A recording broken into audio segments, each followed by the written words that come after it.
the first chest in Link's house. How about that? I like that. That's nice. It's pretty nice. I mean, you can only really utilize it from the little Octoroks and stuff like that. Nothing really useful to block it.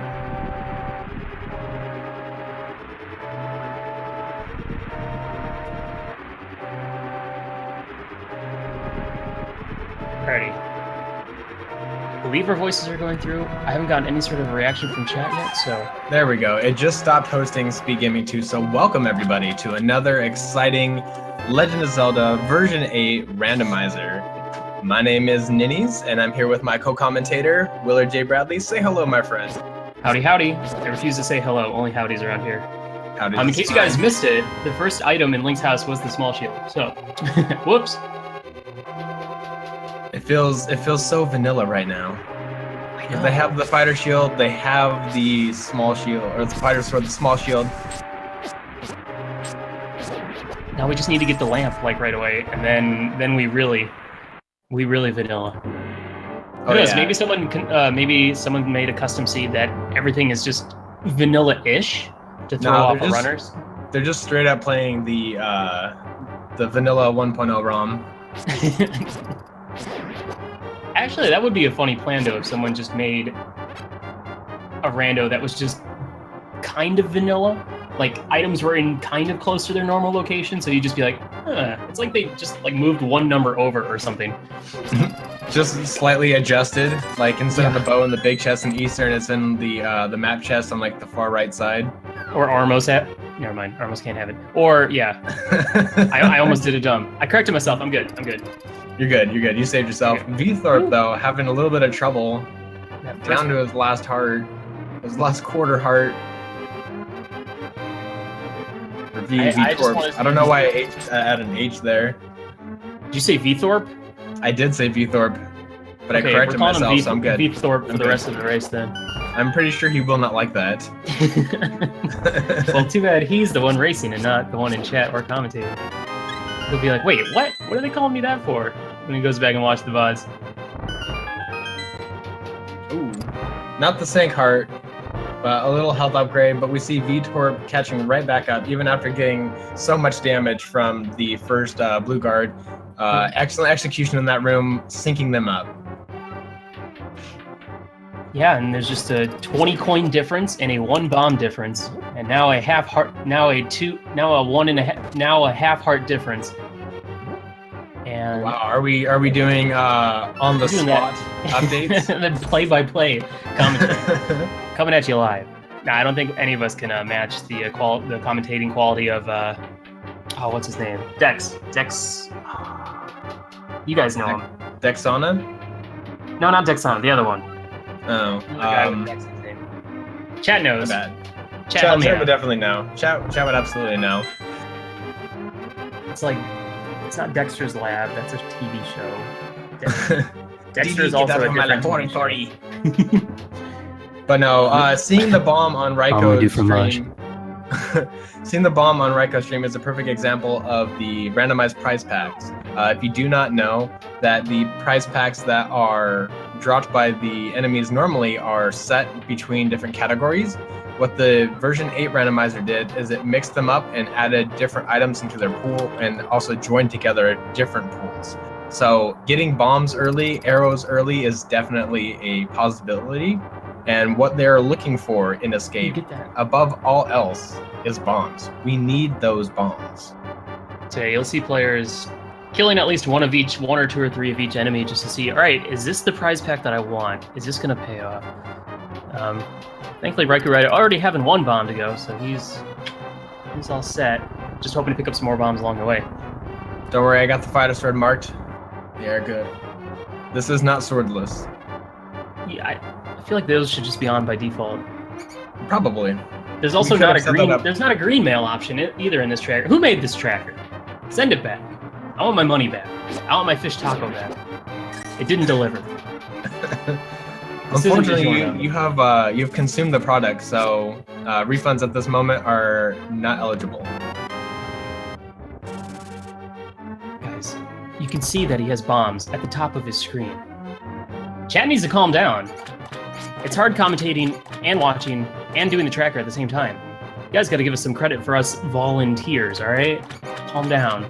Let's go. Wait, you volunteered for this? I was roped into this against my will. Oh, really? Well, surprise! All right, we got green bottles for both of them.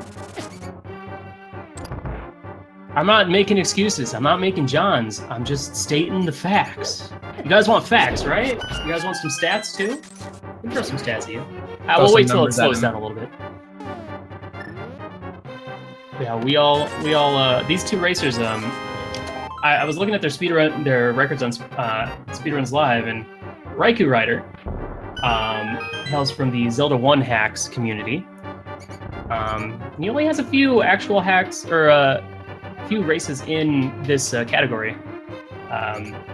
So still fairly new as far as I know to the Link to the Past randomizer, while Veetorp, we all know, is one of the developers of the randomizer itself, but he also only has, less than 10 races in his build. This is actually his 10th race on SRL, so. Oh, nice. Both these players, I would say, evenly matched. Veetorp maybe having a little bit more knowledge. I don't know, it's going to be a good race either way. Also, shouts to raikourider's choice timer font. What is that? No idea. It looks like a comical. nice... It looks something close to what I've seen in like Jak and Daxter. I could see that. It's always good to have some backup timers. All right, so Ninnies, what do you think of their routing? I like it. The only weird thing is Veetorp, after he got one bomb, stopped farming. So I think what he's hoping for is in some of the chests or maybe on the tree pool that bombs would just rain down on him. You can easily see those 4 count, 1 count, 8 count bomb drops from tree pools. Oh, and the bug net up in Lumberjack Cave, so Aga is obviously required. Oh yeah, you cannot do Aghanim 2 without the bug net. You gotta have the bug net strats. 100% required. Mm-hmm. Same with Molder 2 chest. If either player skips him, we take this up to the console, and we discuss whether the validation of this run stands or not. Now we see Veetorp, he was checking some of the tier systems for the tree pool, while Raikou was just going straight up to check what's at Lumberjack and make the trek through Lost Woods. Alright, so basically both players working through the same routing. Usually straight from Sanctuary we go Woods, Kakariko, check Library and the Maze race. And then save and quit, go to Link's house, and the rest is history. So raikourider having an interesting route. He got lost in the Lost Woods. It happens to the best of us. So we've seen all 3 tiers from Veetorp. We saw hearts, rupees, and small magic potions. Unfortunately, no bombs. So Veetorp really hoping for bombs along the way. Let's see if Veetorp chooses to kill the couple of green guards on the way to Kakariko Village. Mm-hmm. And with raikourider already having bombs in his possession, we'll be able to see if these bomb items that are behind the bomb walls will be, detrimental. Will they pay off? Taking a choice smack to the face with that bomb explosion. Ooh! We got half magic already. Oh, wow. And the boots. Wow, boots this early? So if either player was... those indeed? Every time. Every time. Veetorp heading to Sick Kid, what do we got? 10 arrows, no big deal. Yeah, Veetorp probably making his way down to the shop to buy bombs. Not a bad move. Unfortunately, he's just not getting that RNG that he's looking for. Oh. Although Mushroom in the Tavern is not too bad. Yeah, that could lead to stuff, or more fetch quests. Stuff and stuff. Oh, we all love to see those fetch quests. See what raikourider's gonna get here in the well. And Veetorp's gonna be hoping that one of these chests holds like a 50 rupee, so that he'll be able to check a bottle guy. If not, he could go into Blind's basement to farm a little bit. Oh, we got a second bottle and the Booklet Dora. Now, I'm really liking Veetorp's routing, even though that it was required to go down to buy those bombs. He's not letting it slow him down. He's making his way up through Chicken House, up into Blind's house, and then into the Kakariko Well, most likely.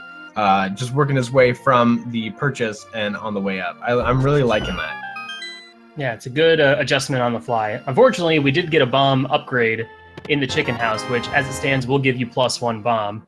So his bomb purchase might have been in vain, but I don't think any of the other chests have held bombs yet, but I'm about ready to eat my words. Potentially. And now he has enough to check bottle vendor, so... Yeah, that's a good save. But there's tons of rupees that you can find along the way. I'm thinking that what Veetorp was hoping for is, if he did not have that money, was going to Kakariko Well first to see if he needs to repeat it, and then go to Blind's house. Mm-hmm. Now, I didn't check. Did raikourider check the bottle vendor? I don't think he did, based on how many rupees he has. Oh, and it was... Oh, yes. raikourider did check bottle vendor if he has 400 at this point. Oh, okay, cool. That's a good point. So there's still a 100 rupee spot somewhere, I guess, based on the difference in items. And we're going to get a heart container. About to get some boots here. Going to be happy to see these boots super early.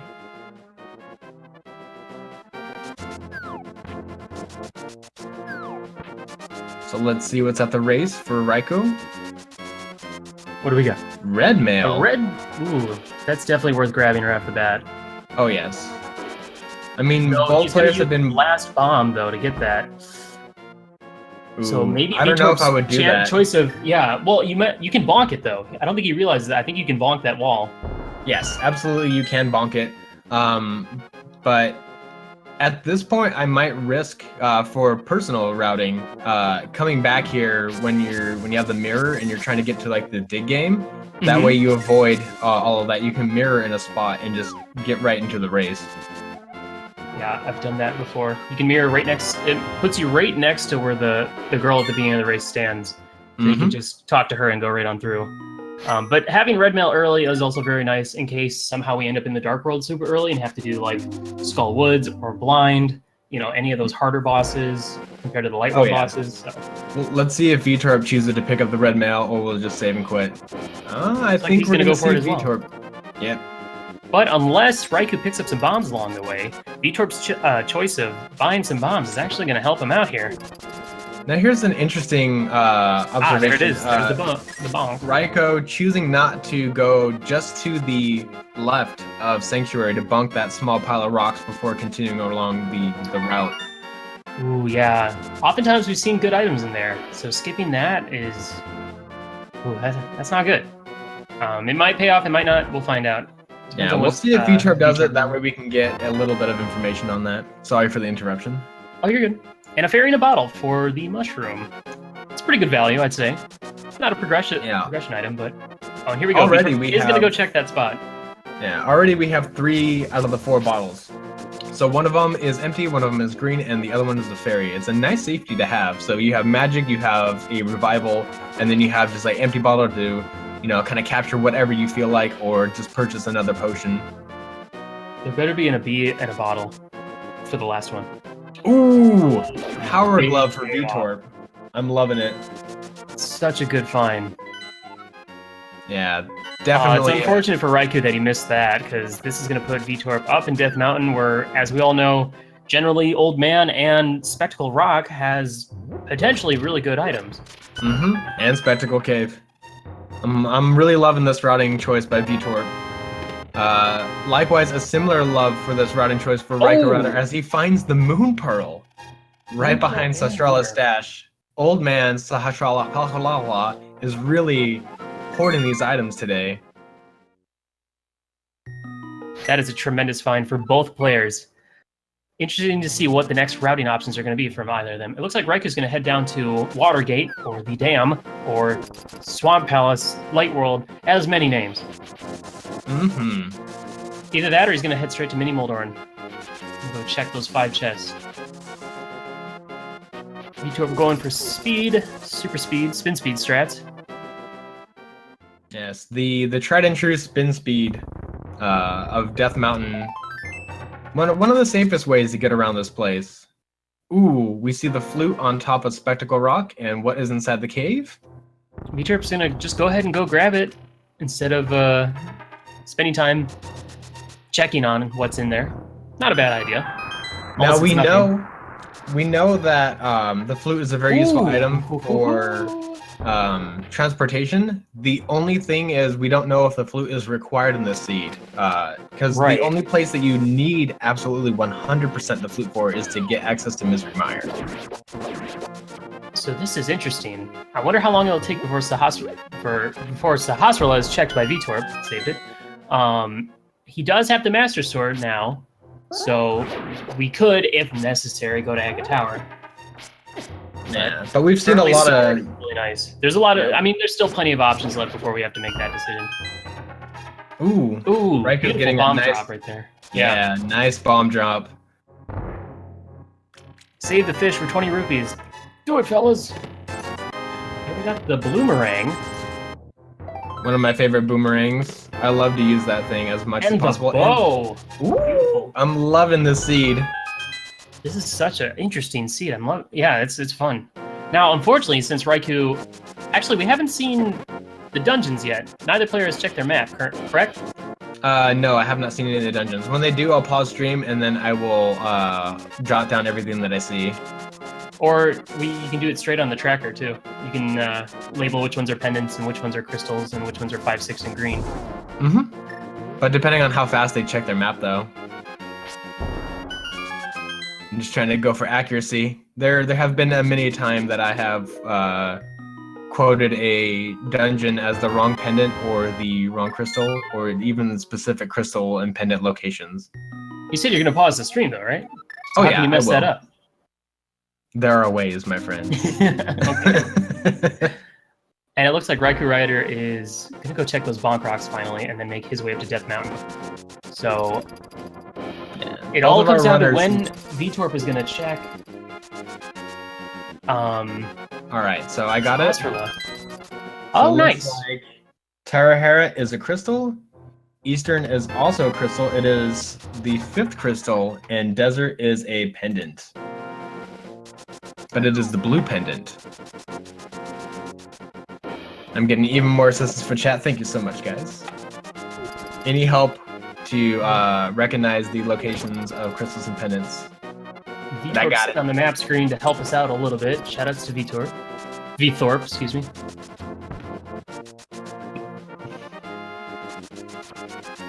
Now, I believe raikourider did pick up the Power Gloves at this point. Now he's going to be heading on over to Eastern Palace to knock that out. Now, because raikourider did Sahasrahla early, he's having to backtrack now pretty much. And since Veetorp hasn't checked it yet, we could potentially see him saving a little bit of time. Going straight there. Well, looks like he might be doing the fake flippers to go check what's on the island on Lake Hylia and possibly make his way up to Hobo. Veetorp just a little bit away from that fake flippers. Do a little bit of stored buffering. That should work. There we go. He got it. So let's go see what is on that Lake Hylia island. And we see Raikou making... Go ahead. No, I was just going to say, we see Raikou heading through Eastern Palace, most likely to complete it now that the bow is in position. Ever since I learned the tactic with lining up with the bush on the left side, on the left turn screen, fake flipper in there has gotten so much easier. Basically, you line up with the bottom of the cliff, walk straight to the bush, slash and hold your sword, and then walk northeast at a diagonal, and walk yourself right up into that fake flipper spot, and it's boyfriend. Easy every time. So we saw the Cane of Burna is on the Lake Hylia island. Not necessarily in required item, and while it does grant some invulnerability, it just lags the game so much, which is why we sometimes call it the lag cane. Yo, shout out to Veetorp finding the single arrow. We were just talking about that in the IRC chat. That's funny. Shoutouts to Hobo. If there was anything that a Hobo would have, I could see them having just a single arrow in this universe. That one single arrow could be the most powerful arrow of all. I mean, he's down there. Yeah, he's down there working on this arrow day and night, and he gives it to Link, saying, "Hey, this is my special arrow. I give this to you." That could be the arrow that defeats Ganon himself. Thank you, Hobo. Thank you for your service. It makes me think of the Simpsons episode where Homer's like, there's like a tree that got struck by lightning, so he used it to carve out a bat out of it. It's supposed to be that special bat. I just imagine him. I need to find that GIF. I should hit up Cross Product, who always has all those Simpson GIFs. See if I can find it. But yeah, Veetorp now with the Moon Pearl and Mirror Shield, he'll be heading into Eastern, so he's not going to be too far behind, and these players are pretty much back to being neck and neck. Veetorp's taking a little bit of time checking some other overworld stuff that didn't pay off, but it worked.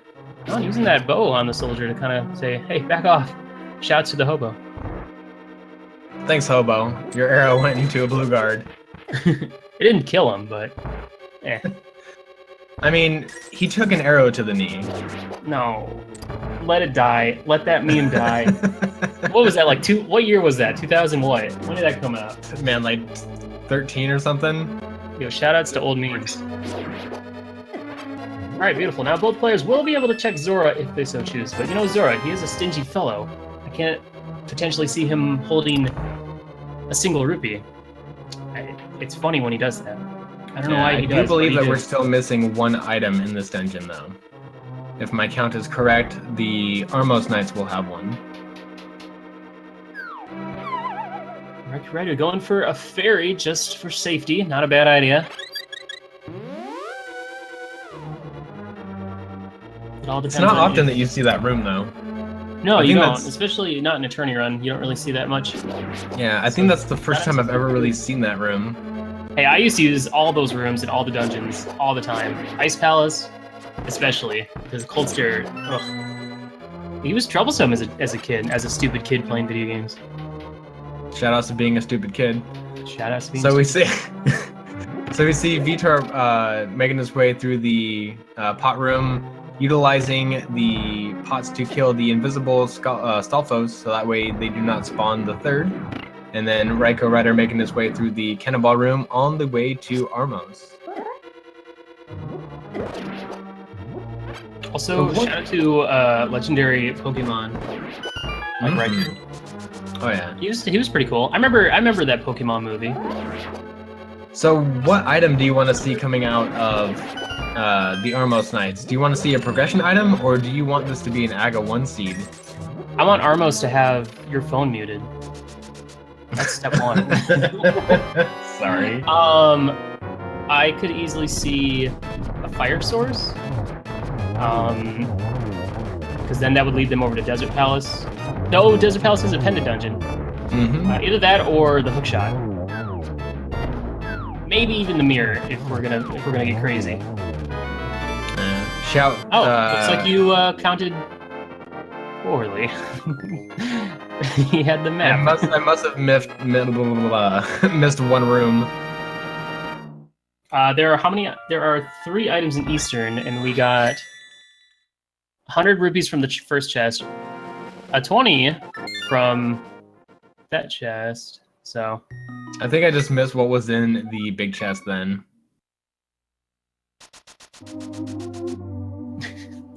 Yo, what's up, Edo Bean? This is like a movie theater. You gotta you gotta silence your phone. Please, for the good of the community, for the good of the crowd. Yes, I have been successfully roasted. And please eat your popcorn quietly. I can't stress how annoying that is when people are snacking on their food so loud. As I take a sip of my drink. Okay, so it was another 20 rupees in the big chest. So yes, I did miss the big chest. Alright, and Raikourider has not made his way up to Death Mountain yet, so he's going to go up there and find the Master Sword. And I could definitely see the next step would probably be to head on over to Desert Palace, because as we all know, in this current logic, Desert Palace always has something. Oftentimes I've seen Flipper, Moon Pearl, Mirror. We know where the flute is, so we just need the mirror to go get that flute. Yeah, I'm starting to think that like if we saw flippers at Desert, this is going to end up being a AGA 1 seed unless Zora has something good. Joke is on you. I left my phone on the MS pedestal. Will the players ever check it? Will they collect all the pendants to get their phone back? Stay tuned.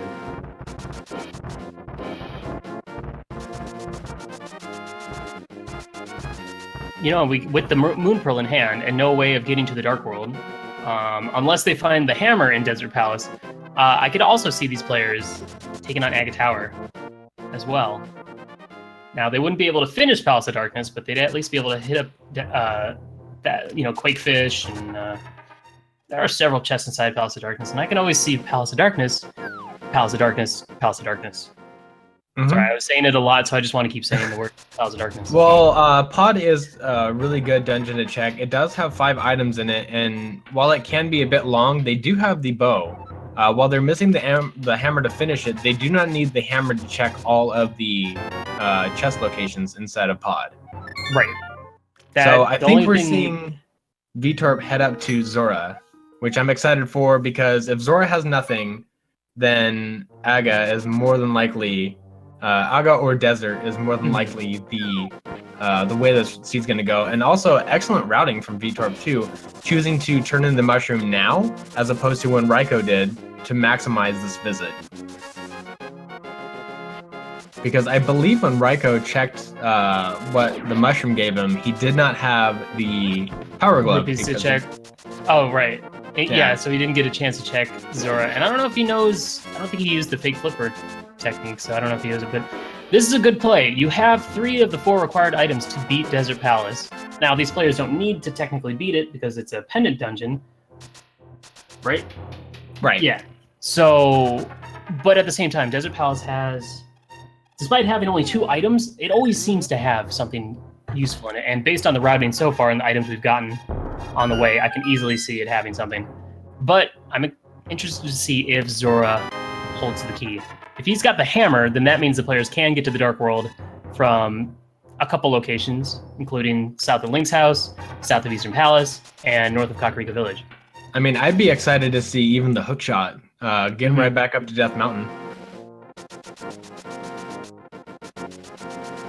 Ooh, a bunch of love. Bunch of love and some rupees on the cliff, so not much going on. I didn't see what was in Agina's cave, but I have to say it didn't look like it was anything useful. No. What I'm thinking is either Desert is going to have it. Okay, for a second I thought Veetorp was going to gamble and head straight up to Aga, but I think Veetorp is going to follow right behind Raiko and head to Desert. Not a bad play. I personally would do Desert before walking into Aga Tower. Yeah, especially with the boots too. Mm-hmm. Now, I might have missed this, but did either of our runners check the ice cave? Yeah. I believe Veetorp checked it prior to fake flippering over to... yeah, because he fake flippered from the right side, so he had to have checked it. It wasn't anything good. It's always red rubies. Every time I go there, it's always red rubies. One time it was the ocarina, and one time it was the boots. It's always red rubies. Ooh. Oh, nice. All right, well... Always check... As soon as you get the book, go inside Desert Palace. It always pays off. With the Titan Mitts, our players will be able to get to the Dark World, so no Aga Tower required whatsoever. We're likely to see our runners, as soon as they get this, probably head over to Kakariko Village to go straight to the Village of Outcasts. Mm-hmm. Now, I have to correct my previous statement. They still need at least the hammer or the flippers to get to the east side of is that the silver arrows? That is the silver arrows on the That is the silver arrows. Lovely. And raikourider saving and quitting because he already has the 2 items in Desert Palace. Assuming that MS Pedestal is not going to have anything. Not bad, not bad. But yeah, as I was saying before, you need at least the hammer or the flippers to check east side of Dark World. As well as the hammer to get to the Dark World on the east side. Looks like raikourider is going to be heading up to check King's Tomb. I don't know if he's going to check Zora or not. Probably not. Now here's an interesting theory. Would you like to see the Tempered Sword much later, now that their runners both have the silver arrows? Yes. Please. Put it in G Tower. You are that'd be the best. I am. I like seeing competitive runs, and I mean I don't want to see another Master Sword Ganon fight because it's brutal to watch if you're not practiced at it. Because I mean that's a lot of spins. But so what you're wanting to see is the Tempered Sword first chest, and then the very last chest right after Moldorm 2 Gold Sword? No. I want Gold Sword to be deep inside of a pendant dungeon. I want to see some Tempered Sword strats. Because I feel like that's still a bit of a challenge. Because butter and silver is super free. It's like, how good are these players at getting that 1 minute Ganon fight? All right, Veetorp getting some net silvers. And probably going to save and quit as well. Ooh, not good. What's up? We know that the Titan's Mint is... Oh, wait, no. Did Veetorp actually pick up the T-Mint or no? Yeah. Okay. No, he hasn't yet. He's going to go pick up... Wait. Where did he get him? No, he got him. Yeah, he got him. Okay. He's going to go get himself the shovel right now. I was afraid for a second that Veetorp did not get that and just check that location, got the silvers, and was just like, all right, peace. He got the small key and did the thing on the right side. All right, I need to pay attention to what raikourider's grabbing. Yeah, Raikou is just blazing through the seed. Veetorp not far behind. Ooh, hook shot. There it is. C-shaped house. I'm loving it. The seed is just raining down items on our runners. Now, this is the thing, though. Several times we've seen races where both players get all the items they need in like the first 30, 45 minutes, and then spend an hour searching for that last item that they need to beat the dungeon or beat the game. So, interested to see if that's going to happen. All right, and we have... It looks like Skullwoods is a crystal. Mire is a crystal. T-Rock is a crystal. Ice Palace is a crystal. Palace of Darkness is our pendant of courage. I said it right this time. No courage of pendant here. And I think Swamp was the crystal 6. Yeah, crystal 6. Yep, cool. Shouts to Veetorp holding the map up for a little bit longer for us. Yeah, I think I have everything marked correctly. If I do not, let me know.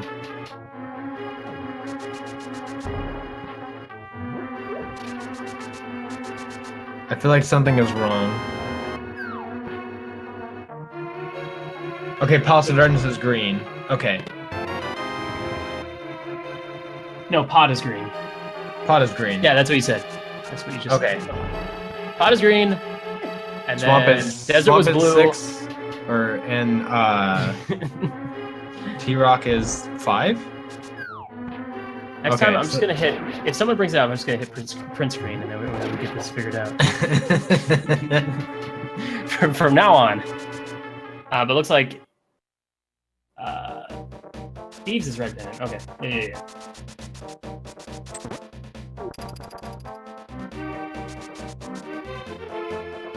All right, and both players probably just checking the first 4 chests. Now we have seen Blind holding something, and more often than not, the first 4 chests you get in Thieves Town, 2 of them are pretty much always going to be a big key and a small key. So you're only ever going to get 2 of the items that you need. That is true. I can also clip it. Thanks, guys. I appreciate it. I'll remember that for the next time. For the next race I commentate. Or, at the same time, I enjoy getting Twitch chat involved. I love it when you guys help.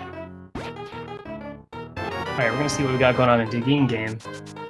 And we got a bomb upgrade. Not a bad one. Plus 10. It's always nice.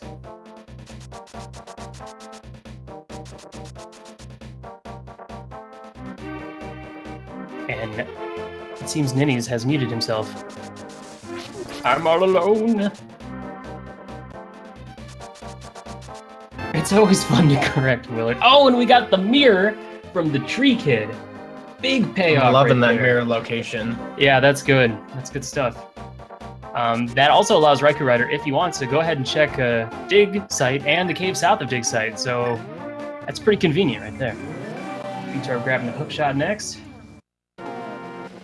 Yeah, right now most of our runners are just kind of, following each other's footsteps. We're really going to start to see some divergence here in a little bit. Raikou obviously getting those flippers, very nice. As we know, Swamp Palace is required, so those flippers are going to be used today. And until they get the hammer. Yeah, they'll need the hammer if they really want to start or take care of Swamp Palace. So still definitely looking for that hammer. It's gonna be that one item. I think what we might need to do is we need to check our sources. Did Jet generate this seed for us today? I don't know. Are we looking at a Jet seed? Is it Stoops? I don't know the meme. I'm not completely filled in on. But as far as I know, a jet seed is something where all items are like super quick, right? I believe so. Yes. Okay. As the name does imply, it is a fast seed. Like a jet. Oh. Pretty good. Oh, Veetorp. Veetorp, you do have the shovel. Do not forget that. Otherwise, you're going to be missing out on the flippers right now. He might be grabbing this and then heading back north to go check shovel spot. Yeah, the player's taking out a lot of overworld stuff. Jet says, yeah, let's go with that.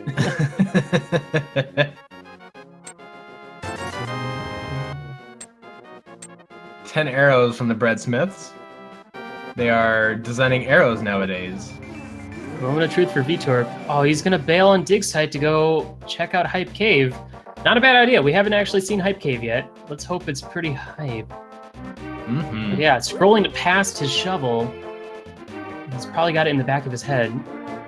It's like, oh yeah, I need to go check that, but we'll see. While raikourider is taking the purple chest on a little journey. Without the flute, you can't fly that right to the vendor, so you gotta walk it.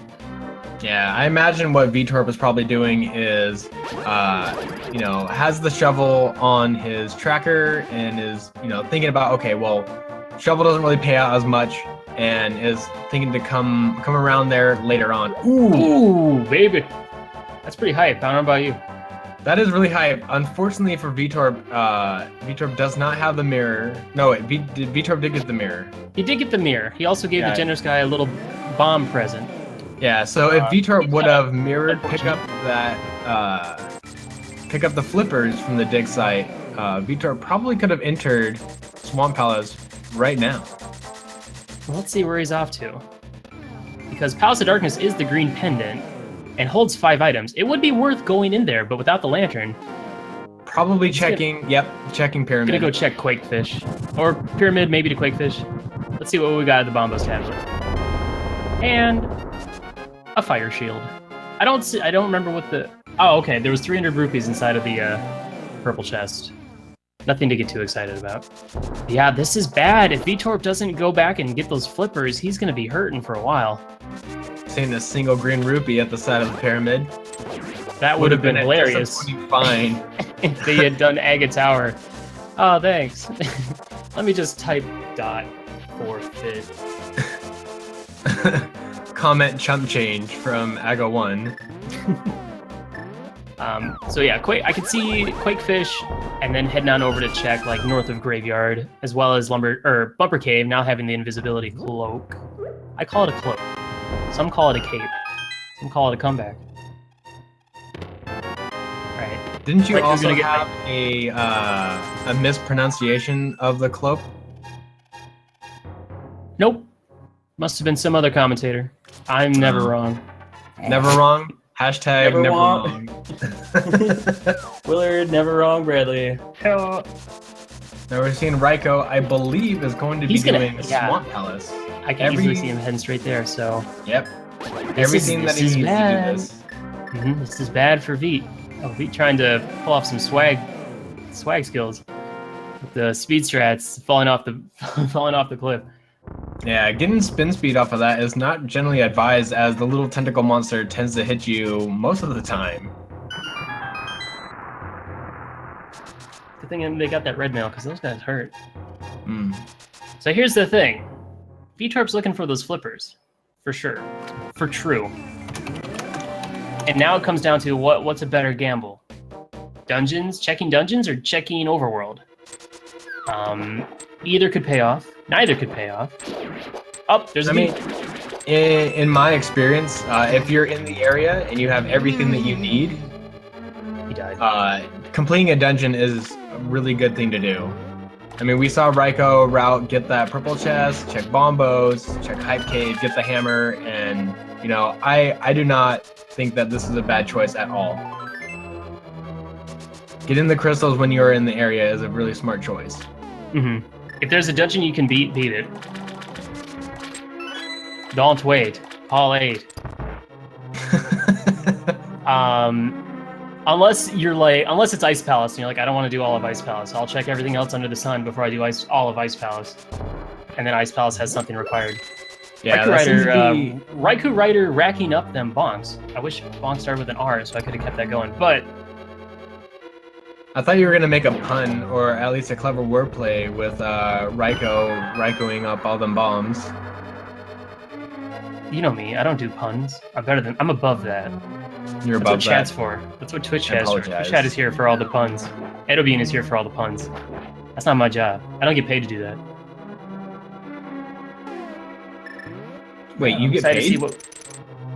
I mean, I get pats on the back like the whole time. It's pretty great. Ooh, yeah, it feels good. Nice. A little bit lower? A little bit. Whoa. Alright. Hey man, my lower back hurts sometimes. I mean, I have horrible posture, so yeah, totally. So Veetorp saving the blacksmith. We're only hoping that he eventually is like, dig, shovel. He looked at his shovel potentially again. I mean, he's in the area. He's close. I mean, we're sending him our energy. Check the dig location. Get those flippers, Veetorp. Oh, and the other thing is, since Veetorp already had the hammer doing this part, he could swing by and finish out this little peg cave. We've seen that pay off a few times. I could see like a fire rod in there or something. Definitely something in there. That'd be pretty hilarious. Get up there and in there, do a little hole, and then we'll see what we got. Oh my god, let's see what blue rupee. Just a little $5 for all that little treat right there. That's just a little bitty baby blue rupee. Alright, raikourider is gonna elect to do all of the left side. Now, here's a routing option question thing. Absolutely. Hypothetical. Go ahead, hit me with it. When you route Swamp, if you're going to do all of Swamp to look for items, do you go check Compass Room and then go straight past the big chest and go straight to Argus in hopes of finding the big key? Because more often than not, you have a higher % chance of finding the big key on the way to Argus than you do checking left side. And left side is just a bore if you go through all of it and you only get, the compass or a map. I mean, it's definitely not a bad idea, but the worst case scenario is you get a bunch of different items, but you still are left with the knowledge of, okay, there's still 1 or 2 items left on this far side of Swamp Palace. And it could be something that you need. Deep in Swamp Palace, there could be something that you need. So I think it's really up to the runner whether or not they want to take that gamble, and if they want to... But I'm asking you, Ninnies. What would you do? What would Ninnies do? What would Ninnies do? I think what a Ninnies would do is exactly what Raiko is doing. Checking up the locations. It's still really early. We're not even an hour into the seed. And he's already got 1 crystal, working on his 2nd crystal. And we saw Veetorp getting his flippers. Yes, super excited for this. And Veetorp just saved himself from going on a wild goose chase for that. Saved us from a heart attack, too. I know, right? Often we've seen runners in these seeds, we know what one runner has found, and we just desperately want the second runner to be like, oh man, this one location. Yeah, and also because he went and got the hammer from Hype Cave, he was able to pretty much double back and, grab all the rest of the Darkhold spots in Kakariko, except for Batcave, but... without the powder, you can't do that. So, yeah, if raikourider ends up going back and checking Peg Cave and stuff like that, it's probably going to even out pretty quickly. I'm liking what Veetorp is doing, taking the purple chest on a little extra journey. Most often, we just see the purple chest head exactly to its destination and is just left there. Poor purple chest never gets to hang out with people on their adventures. Okay, but that was a bad choice, unless he's not planning on going into Swamp. Because if he had gone back and then... Now he's got to go, okay, he is not planning on going into Swamp. All right, well. Your prediction of the big key later on is accurate in this instance. I can say definitely if you're willing to take that gamble, is to, head straight up, check these chests, and then route back down and check the other ones. I mean, that could be a little bit faster. Yeah. The thing is, with that stair glitch, it's kind of annoying. You end up having to go down a couple times. I don't know if we've actually figured out how to not have that happen. Oh, and a green rupee. So checking all of Swamp so far has not paid off. Yeah, but I'm liking what Veetorp is doing.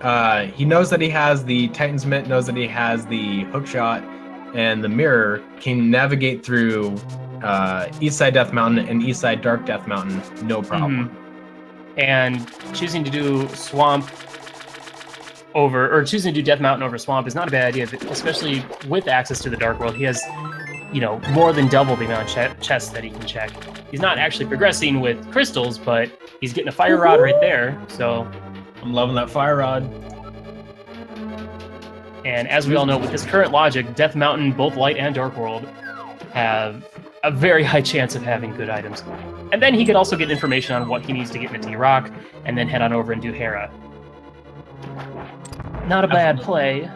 And we haven't seen anybody head into Hera yet, but Veetorp has more than enough in order to get into Hera.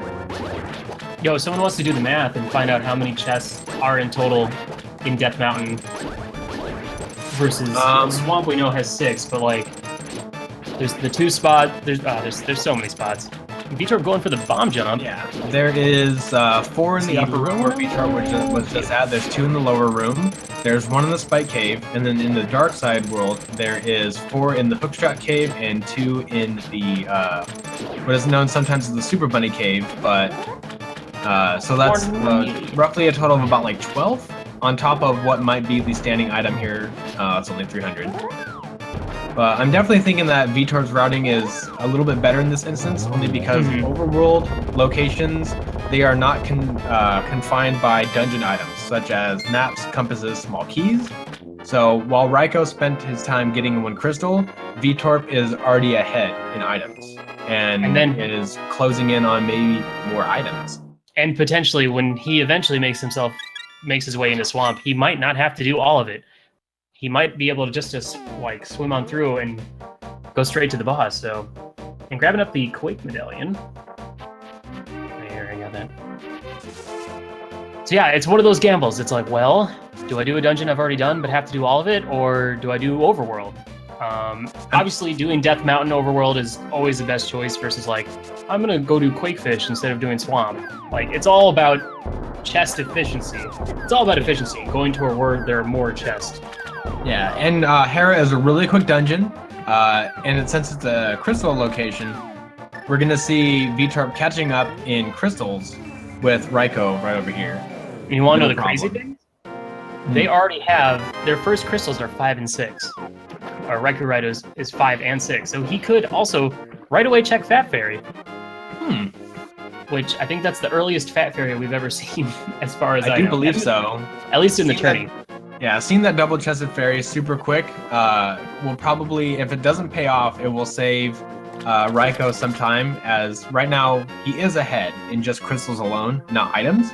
If the double-chested fairy has something for Raiko that is required, maybe Flute, maybe the Cane of Samaria, that's going to put Raiko even more ahead at this moment.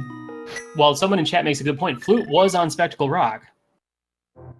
So being able to pick that up, remember that. I do apologize. Nice. Now Raikou is going to be following right behind with a crystal in hand. So we're not going to see much of a time save from Veetorp until he goes to Swamp, and we see how much a Swamp he ends up doing. So I do believe that Veetorp is going to pick up that flute as soon as possible before entering Hera. Maybe even doing Spike Cave. Veetorp does have both half magic, the hammer, and the cape. Yeah, not a bad choice. I also think that I might have missed it, but Raiko picked up the Cane of Burna? Yeah, I don't think he had seen what was on Lake Hylia initially because he didn't fake flipper. So he just guessed. He went ahead and checked anyway by mirroring there. And yeah, it looks like Veetorp's going to pick up that blue Tarina. I'm loving it. Probably going to check Ether. Yep, right before Hera. All right, now let's find... Well, he has everything he needs to do in Hera, so whether he has to go into the basement or not, it's not going to be that much of an issue at all. Just he's got that fire count some source. items. $5 from the gods. Also, didn't realize how unhype Death Mountain Hype Cave was. Pretty unhype. Nothing but Roops. And raikourider not having that bomb jump knowledge, he's gonna have to drop down. It costs him a little bit of time. Not too bad. He might even go to the Dark World down here, as opposed to going on top of T-Rock. Yeah, looks like it. Now, did we see what medallion was required for T-Rock? Yes, it was the Bombos. Bombos. So both players are gonna have to pick that up on their way.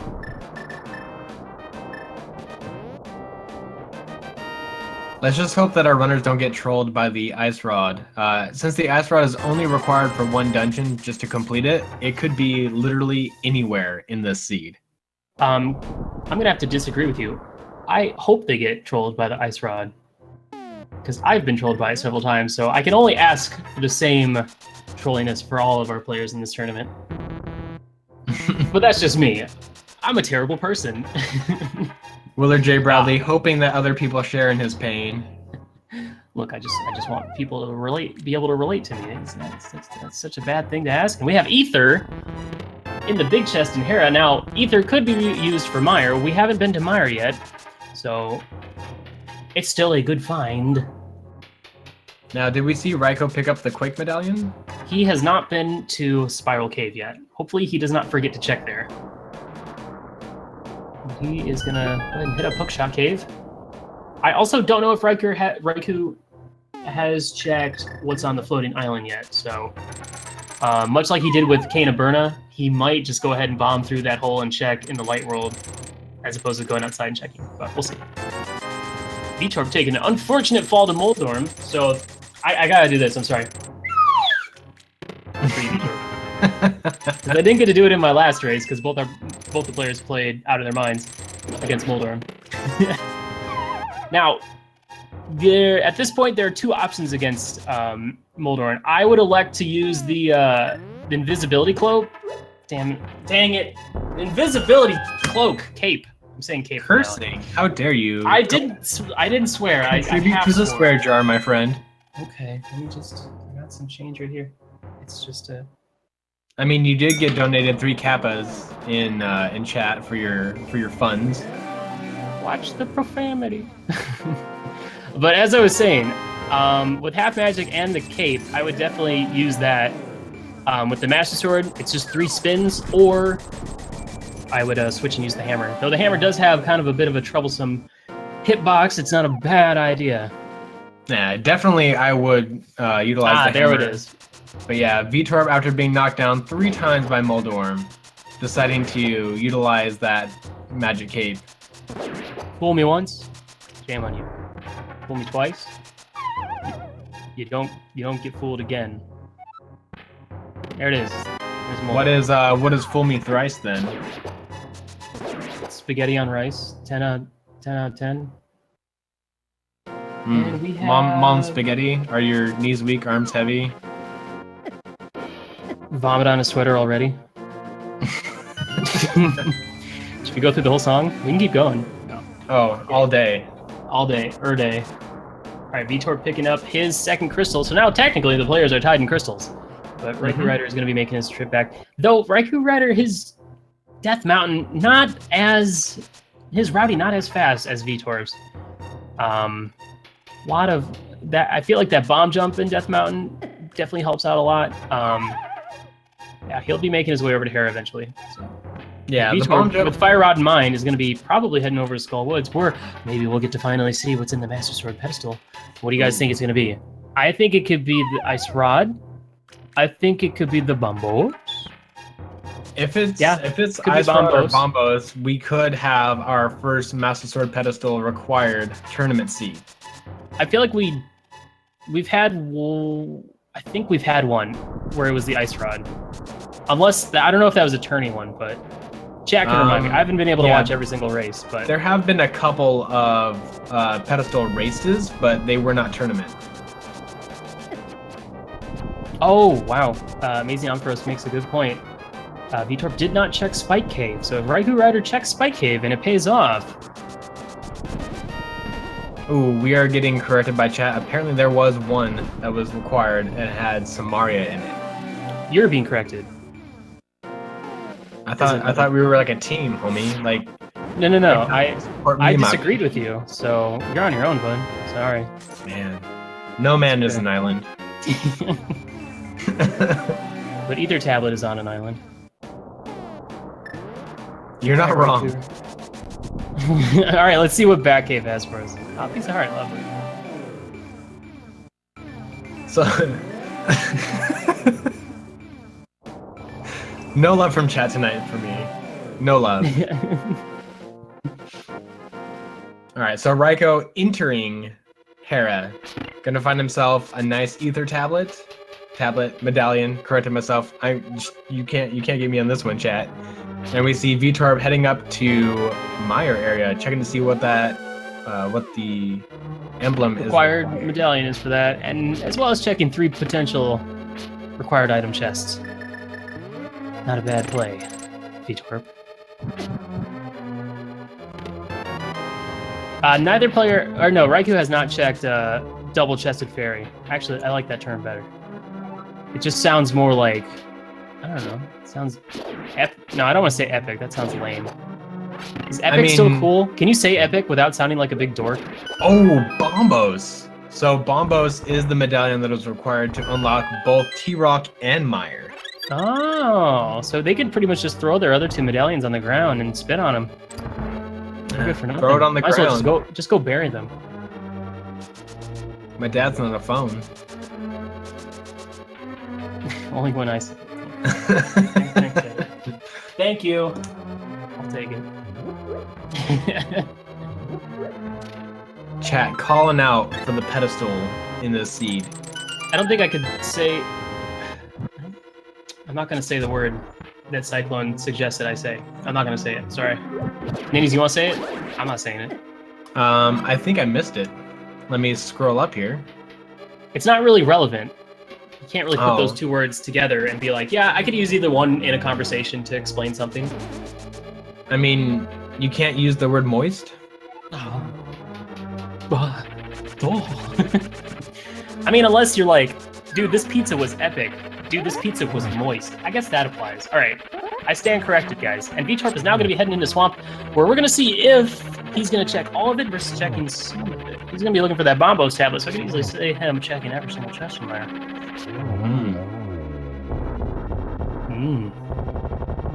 Now we'll see what kind of routing Veetorp takes in Swamp Palace, and see if he takes your advice and hook shots up, checks a couple of chest locations, finding the big key, and routing back down. Now I'm the type of person that would just go straight to Ganon and win. I believe all of our players are trying to do that right now. No, I'd be the type to go straight to Argus, and then backtrack, go inside the dungeon afterwards, instead of backtracking with the big key. Now, in my last race, that didn't pay off because Big Key ended up holding the last medallion I needed to win, so I ended up losing time by beating Argus, who had the green pendant.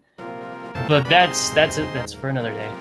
Now, I'm curious, is raikourider going to check Spike Cave? It looks like he is, so we could see Bombos in that chest, or Ice Rod, or we can see... Probably checking the Spike Cave first, and then going out to go pick up that flute. Oh no, wait, Raiko already picked up the flute. He just picked it up.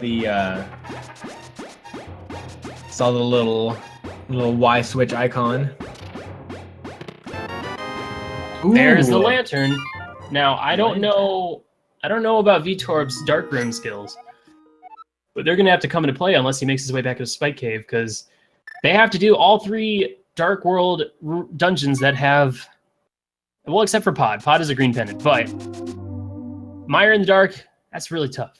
T-Rock in the dark, that's kind of tough. Yeah, Meyer is probably the toughest one to do in the dark, with as many enemies, things shooting at you, and then not understanding the timing of the little spike that is bouncing back and forth.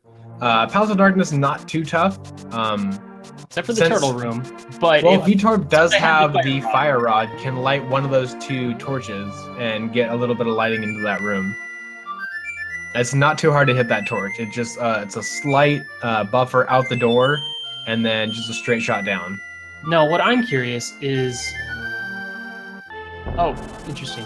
Veetorp was trying to walk off that cliff and just couldn't. That was weird. I think Veetorp was actually kind of clipped on the little corner, so yeah, it like was unable to actually jump down without moving down. What I'm interested is why Veetorp elected to go do Swamp. I mean, there's a higher % chance of items being in Swamp, but I would have preferred, as we see with Raikou, well, he's already done Swamp, but to do Skull Woods as soon as you have Fire Rod, because, I don't know, Skull Woods seems to always have items, and then being able to check that Master Sword pedestal and get that little bit of information as well is nice. I don't disagree with Veetorp's option, but I personally don't like doing all of Swamp. But I'm liking what Veetorp is doing, though. Everything I have. Hitting the switch, moving down to the room instead of having to, maneuver around the little water pools as much. It's a little bit faster, not by much, but since the water does slow down Link's movement, it can be a little bit smoother when, hitting that switch, going down, grabbing the key. I can't spell. All right, let's see what we got in Skull Woods. Now, Skull Woods does have 2 potential items, but I mean, you can sign at the funeral if you know sign language. I can sign and sing. There you go. Look at you, a man of many talents, Willard J. Bradley, 2017. I mean, my college degree in singing and dancing, I got to put that to work. Trying my darndest. I mean, is it square dancing? I took some tap classes. Because I only accept dancing in geometrical shapes, my sir.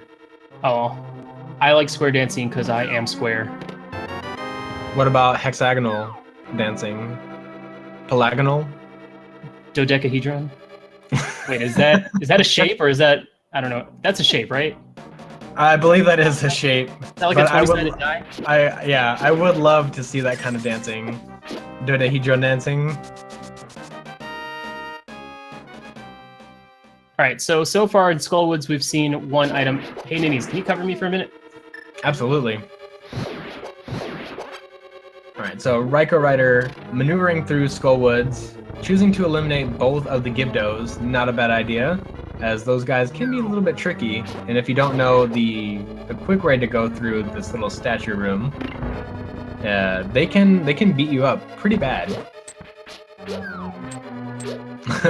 None of those philosophy. None of those. Raikou finding the big key. Now, the big key is not needed for Skull Woods. As the normal route throughout this game would have you get the big key and have you get the Fire Rod in order to progress to defeat Mothula. But since, randomized, the Fire Rod can be anywhere, you do not need the big key for anything other than checking one location in Skull Woods.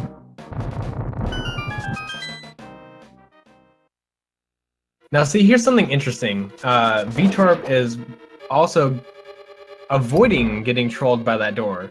I'm not 100% sure what is causing that door to troll runners, but often as I enter that room, or as other runners have gone inside that room, I've seen them moonwalk backwards down into it. Raikou having a little bit of trouble with the Gibdo room, but low on magic has to resort to these kind of methods. Hoping to get like either a full magic drop, but those 2 pots just to the right of him contain 2 small magic refills, which will allow him to hit those. Also, since raikourider has the torch, would have more than enough magic to light all those. Probably an oversight when you have all those enemies kind of closing down on you, and you got to get through this room. In a tournament setting as well, it's easy to forget that you have other items, such as like what we saw in the Moldarm fight. You can use the hammer.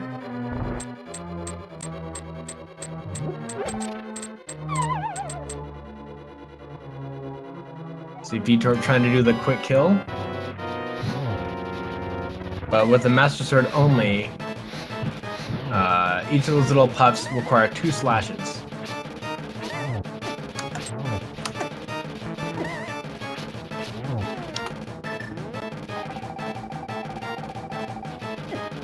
Raikourider choosing to refill the magic.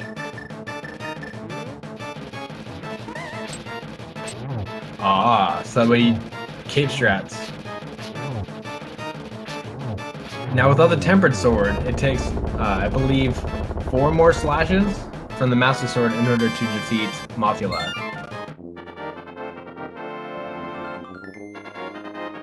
Let me see, Veetorp making quick work of Argus over here in Swamp Palace. Trying to hit with the silver arrows. A hard target to hit.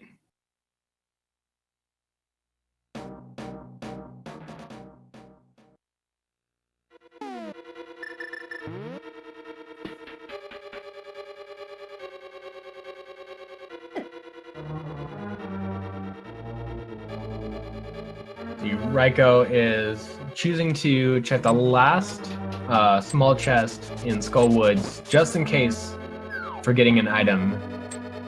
This could be something that isn't required, and it is not, unfortunately. But that health upgrade will help later on. Let me see Veetorp heading back up. I'm going to guess that Veetorp is heading to Palace of Darkness. Oh, no! Veetorp remembering that 5 and 6 crystals are in possession.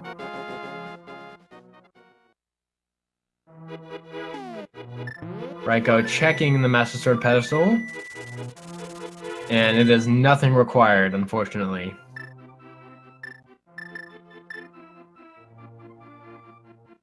Raiko thinking hard where to go.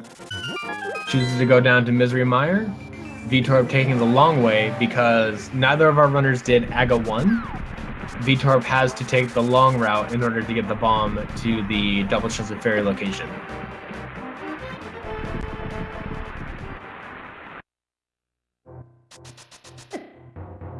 Alright, let us see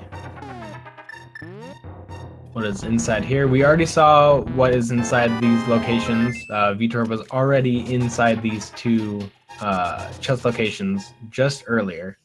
And unfortunately, Veetorp not finding what he was hoping for. So my best guess is Veetorp is going to flute away, and yep. Looking like it, yes. So let's see where Veetorp goes. Raiko checking this. Going to be disappointed at the 20 bucks that are out there. Most likely we're going to see Veetorp heading up to Skull Woods. Getting another crystal. Ooh, I believe I forgot to update Raiko on completing Tower of Hera.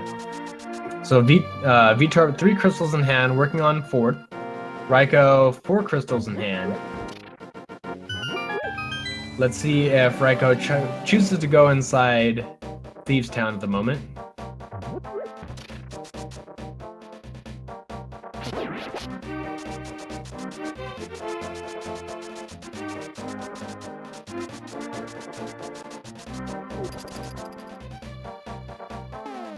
Ah, yes. Raiko did not check the Magic Bat location. We found the powder later on in not Tower of Hera, but I believe it was the Hookshot Cave. So they had already done the blacksmith, and now Raiko is just checking up a couple more overworld locations, making up for a little bit of lost time. Yes, both of the dungeon entrances for T-Rock and Misery Mire are bombos, which is, interestingly enough, the only medallion that they are missing and the only medallion that is of any use to them.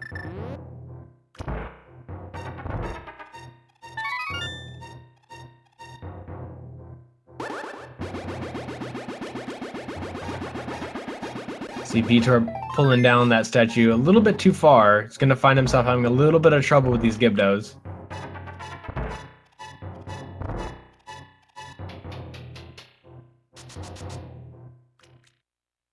Looks like Veetorp's had enough of it and is just choosing to fire rod those Gibdos.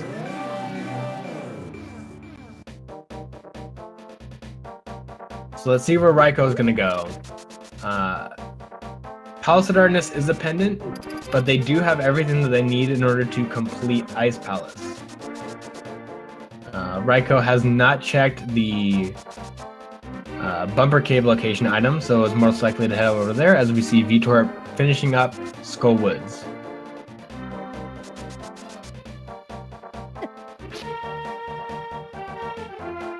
Do not worry, chat. Willard will be right back. As for right now, I am just doing a little bit of cover commentary on as much as I can see. Willard will be back shortly, I promise you. And we'll be back to our usual antics in no time.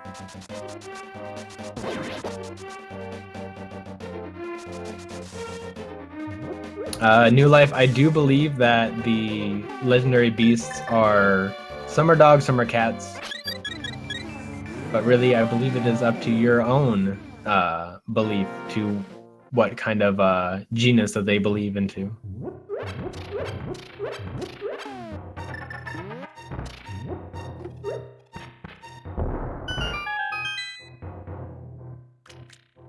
Piece of heart up there for raikourider. And Veetorp making quick work to Mothula. Waiting around just long enough for the Wallmaster to come down. Now, something that's interesting to note is that the Wallmaster has a problem in the version 1.0 ROM. So Link can still be hit while he's falling, as well as being grabbed by Wallmasters. Ooh, Veetorp taking a lot of damage here. Uh-oh. It's coming down to clutch. Ooh! Unfortunately, Veetorp taking the death. Having to use that fairy that is in the bottle that he picked up in Death Mountain. Ooh, there we go. Just 2 slashes away. See raikourider heading up to the Quakefish. Now, we saw Veetorp check out the Quakefish. Nothing really of interest came from here. So, while Veetorp took a lot more time checking out these overworld locations, raikourider is now choosing to check out these locations a little bit later. So, it's really up to routing at this point. Both of our runners have this almost the same equipment. The only difference is that Veetorp has not checked in Spike Cave. Spike Cave has the lantern. So we're going to see how good Veetorp's skills at navigating dark rooms is, as long as he doesn't choose to head up to Death Mountain and check that Spike Cave.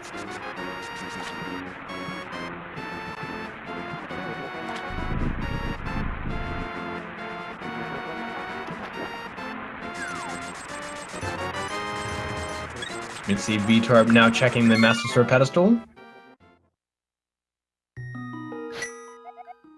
Low price for those arrows. Just an arrow upgrade, my friends.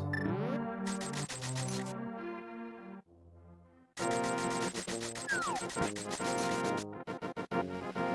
let's see where raikourider will be heading off to.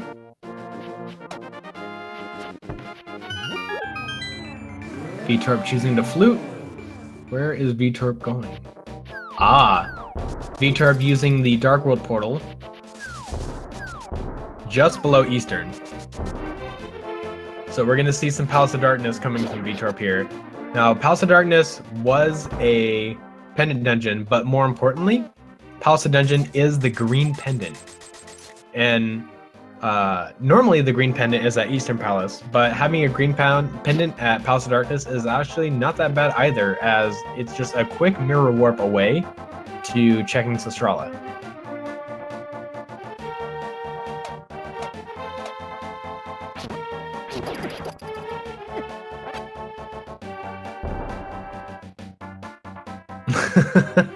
Did I say Palace of Dungeon? I apologize. Palace of Darkness.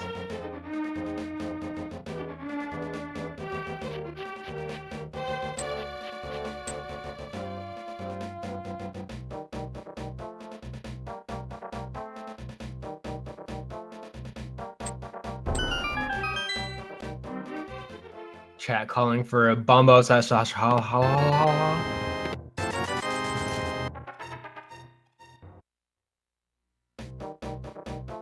Ooh, a little red potion. That is our 4th bottle. Both of our runners are actually quite equal. The only advantage right now that raikourider has is the lantern over Veetorp. The lantern was at the Spike Cave, where normally you get the Cane of Burna. So if raikourider chooses to go to Palace of Darkness, we'll have faster clearing of that dungeon. At the Palace of Dungeon, where you get the Pendant of Dungeon, so I have heard.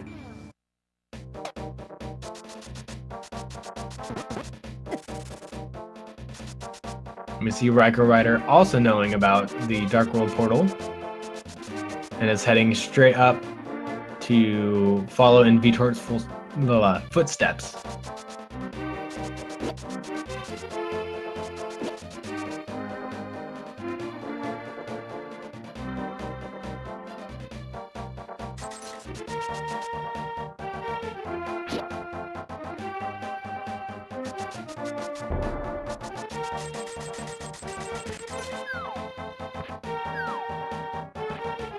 Veetorp making use of the fairy room, not often seen in tournament, but a good way to refill up on hearts.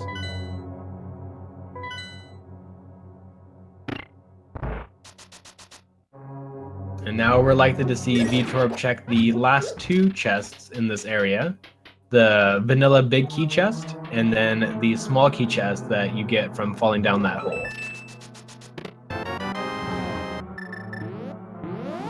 Both of our runners making similar decisions, as Palace of Darkness does pay off with at least an item or two. And it's also a great gamble, seeing as though this dungeon is a green pendant. So, while Palace of Darkness does have only 5 items, with that green pendant, it kind of adds it up to an additional 6. Kind of a pseudo 6. And it's even closer because since Sastrala is so close, just 1 mirror away.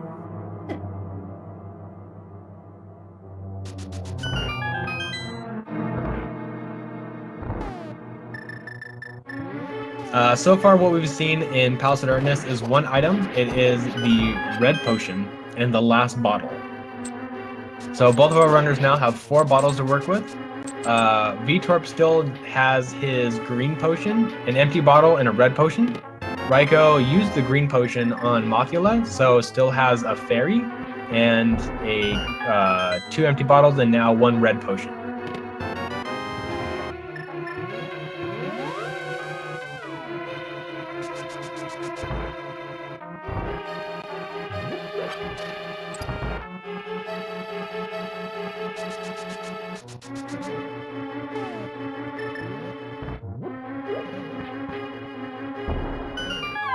So now we're seeing Veetorp having to navigate these dark rooms.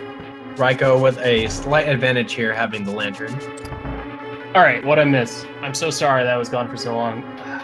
You just missed the Cane of Samaria for Veetorp really? House of Darkness. But since Veetorp does not have the lamp, has to take a little bit of extra time navigating these rooms. And welcome back, Willard J. Bradley. Thank you. Sorry, there was money involved, so I had to take that call. Can't say no to money. You know what I'm saying?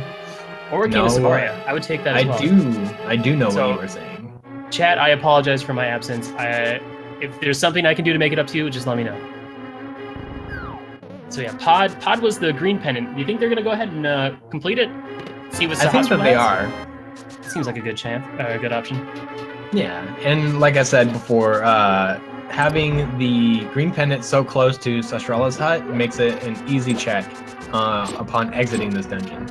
Ah, that's a good point. Not really having to go out of your way for that. Ooh, weird divergence here coming from raikourider. We saw that the Cane of Samaria is in the... Oh, never mind. Raiko remembering that there are 2 chests on that side. He doesn't have the big chest yet, or big key yet, does he? No, but I think we are likely to see the big key coming here soon. All right, guys, I'll make sure to donate whatever money I get to the DT fund. In the name of the DT fund, the human fund. So how's Veetorp's dark rooms going? It looks like he might be stuck in one of the middle tiers. Oh no! Yeah, interesting to see that he's doing the full maze as opposed to the other option of doing half of it mirroring out and then doing the other half with a bomb jump. Well, Veetorp did blow the hole right by the big chest. So we'll have to worry about where to place the bomb in order to get the access to that once that Veetorp finds that big key.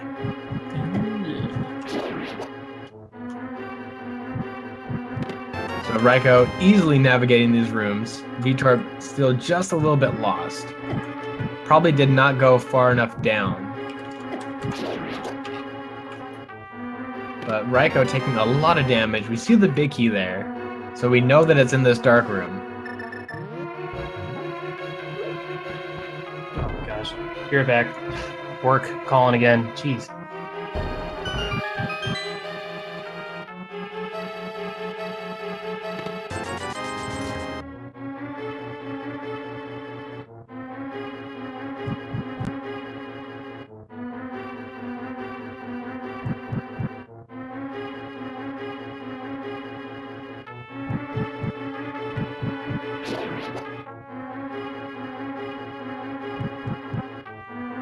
Aha, Veetorp finding his way through, but disappointed with just 50 rupees as Raiko just found.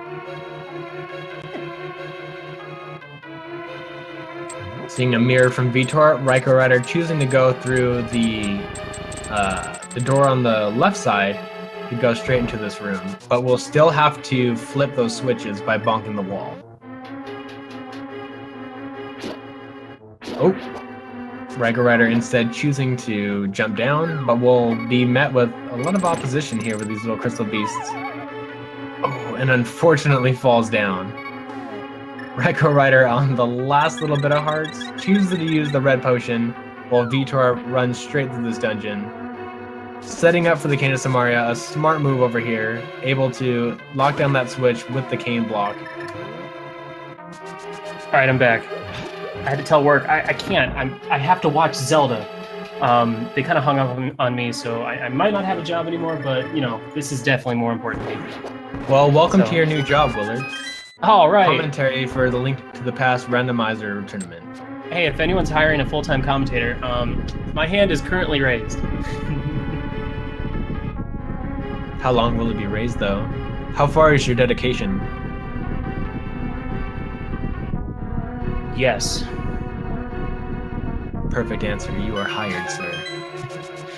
I like this, seeing both players completely synced up.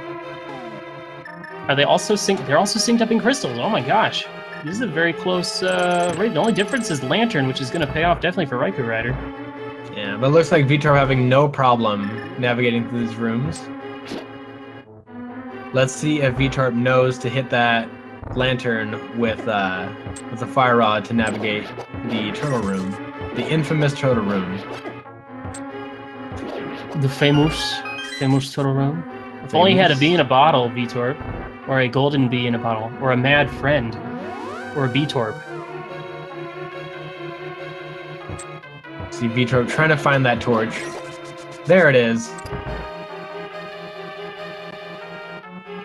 Now, no problems will be had in this room. Now, there's an interesting glitch that happens. If you exit this room and the torches go out, you're granted a fake lantern that will help light up the room. Hey, there it is. Oh, that's lovely. I just imagine that little portal is just giving off a ton of light, because it looks shiny. It looks like it would give off light. It's a really shiny one. But we see raikourider making quick work of Helmasaur, getting really good RNG, not a lot of fireballs, and able to real quickly eliminate Helmasaur with that silver arrow. I still like to imagine that silver arrow was actually just the hobo. So the hobo's fantastic arrow that they gave him earlier. Well, we know that Veetorp utilized that on the blue guard outside of Eastern Palace. So Raiko probably made Raikou. Have you ever played Pokemon? I have played many a Pokemon. I just don't have the proper pronunciation. I'm not trying to call you out. What is wrong with you? My shame is showing. You are making me reveal my shame to the world. I could look up Google and be like, hey Cortana, hey Siri, pronounce Raikou. Ah, I said Roku. All right, I'm bad. I'm out now. Oh, and a red rupee for both of their troubles. Well, unfortunately, since both players are making this choice, it's not really going to hurt either of them. But I'm wondering if they're thinking, Man, I wonder if the other guy went and finished Helmasaur. Well, looks like I'm getting a little bit of support here with Raiko, according to the Japanese spelling. Thank you, chat. Your support in that hour of need is much needed. Do you want, I can just pull like a classic like Mom and just call him Pikachu, since all Pokemon are Pikachu. Pikachu Rider? That's got to be a big Pikachu. Alright, so both of our runners just 2 items short of go mode. Needing that Ice Rod, needing that Bombos. We see Raiko heading into Ice Palace. We're likely to see a full clear from here. Now, do you want to see that small key early, or do you want to see that small key late? Honestly, I want to see it early, because Ice Palace is torture, and I don't want to see any player have to go through Ice Palace more than they have to. Oh no, Veetorp heading up into the Spike Cave. Did we see what was in Spike Cave? It was the lamp. Oh, so, and he's going to get that and be like, oh cool, well, that's not Bombos, but... Veetorp going to be a little bit sad that having to navigate all of Palace of Darkness without that lamp, only to find it now, which we see all too common in Randomizer. Ooh, and the small key early for Raiko. So this will be a nice Ice Palace. Even with a full clear, having that small key early is definitely going to make it a lot nicer. We see Veetorp staring at the chest in disbelief. Really, this is where the lamp was the whole time. It is crazy to see both of our players still rocking the Master Sword. What other pod dungeons are there that they haven't done? Or pod dungeons, pendant dungeons. Both of our runners have done pod. Right.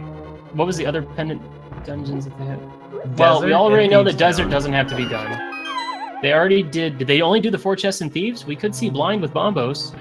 I think maybe Raiko ran into Thieves, but I honestly don't think that we've seen too much of Thieves today. Which is interesting, as they've both been in the Thieves Refuge more than once. Thinking. So, Thieves Town possibly containing the items that are necessary to complete this seed. I've seen it. I've seen it live. Raikourider without the Ice Palace bomb jump in mind. Just gonna skip on through. Not a bad choice. Just gonna have to take the long way around, but when you're doing 100% Ice Palace, you know, Ice Palace bomb jump isn't 100% required. Now, what I would like to see is the use of the hookshot like Veetorp is doing for Raikou, since it's 1 hookshot to kill those dang old penguins versus several hits with the Master Sword. Yeah, even with a spin, you still need to follow it up with another slash. It's not like the Tempered Sword where you can do a quick little spin and dispose of those little penguins. Oh, and we do see an early key, which is nice. That means they don't have to do a lot of backtracking and walking around, so... Yeah, there are additional bomb jumps that have been found for Ice Palace beyond just what is known as the Ice Palace bomb jump, in order to kind of navigate Ice Palace a little bit more. See Raiko getting bunnied. Nice little cameo.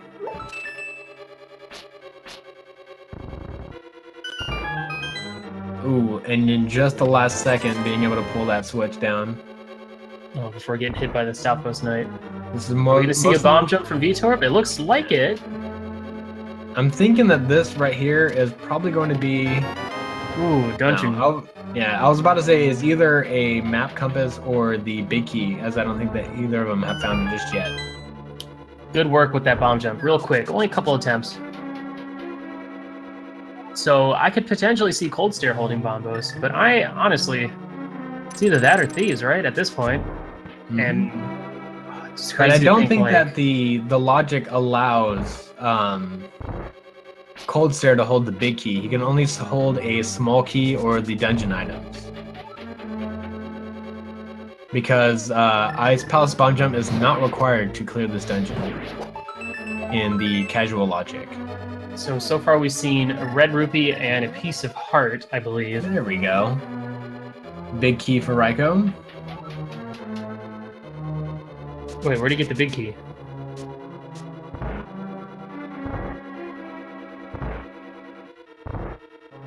I believe it was the chest right before or right above the chest. No, that was a piece of heart. Piece of heart? So it's going to be in the compass room or whatever that one is. Oh, the one that's kind of out of the way. Yeah, the one. Yeah, where Raiko's headed right now. Sorry, I saw a flash of yellow, and I might have been looking at the wrong screen. Maybe. It's okay. It's okay. It happens, dude. At least he didn't bail on commentary for a cool 20 minutes. Oh, but see, you're just giving me more time here to make my mistakes and have chat laugh at me.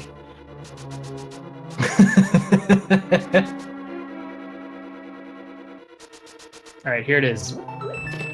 There it is. So I believe, has either player gotten the compass yet? I know we've seen dungeon map. I have not seen the compass, so Cold Stare or the big chest could contain it. If Cold Stare is holding the last possible item, and it's like Bombos, then these players are going to be... Well, I mean, Raikou doesn't know... Doesn't seem to know the ice giggle. So. I giggle a little bit if Cold Stare holds the ice rod. Oh, right, because the players are also looking for ice rod. Man, we're miles away from go mode. Well, 2 items. Got a Cyclone. I'll fit it in there for you, just for you.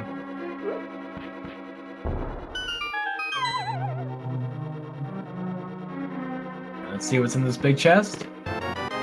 Ooh, compass. So Cold Stare with an item. If it's Bombos, then I take all the credit. Now, have we seen the Bugnet show up? Yeah, Bugnet is at Lumberjack Cave. Ah, yes, that is right. Man, so much for me hoping for Cold Stare to hold the Bugnet. Oh, nice use of the magic powder to get some health before going into Cold Stare. Cold Stare can be a little tricky, even with plenty of health, plenty of magic, all that good stuff. If you don't get that first, setup, if you don't keep him in the corner and he starts to spread out, ooh, he can really make a mess of things. Yeah, but both of our runners have half magic, and we'll have more than enough shots to nuke Cold Stare down.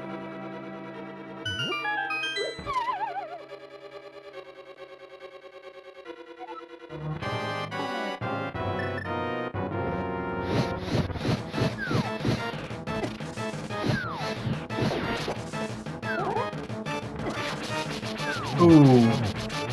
Raikou getting hit by that icicle, but still having a fairy. So if Raikou takes a lot of damage here, which damage is nullified a little bit by a quarter from Cold Stare, but still getting beat up over here. Yeah, Master Sword Cold Stare is not fun, even with half magic.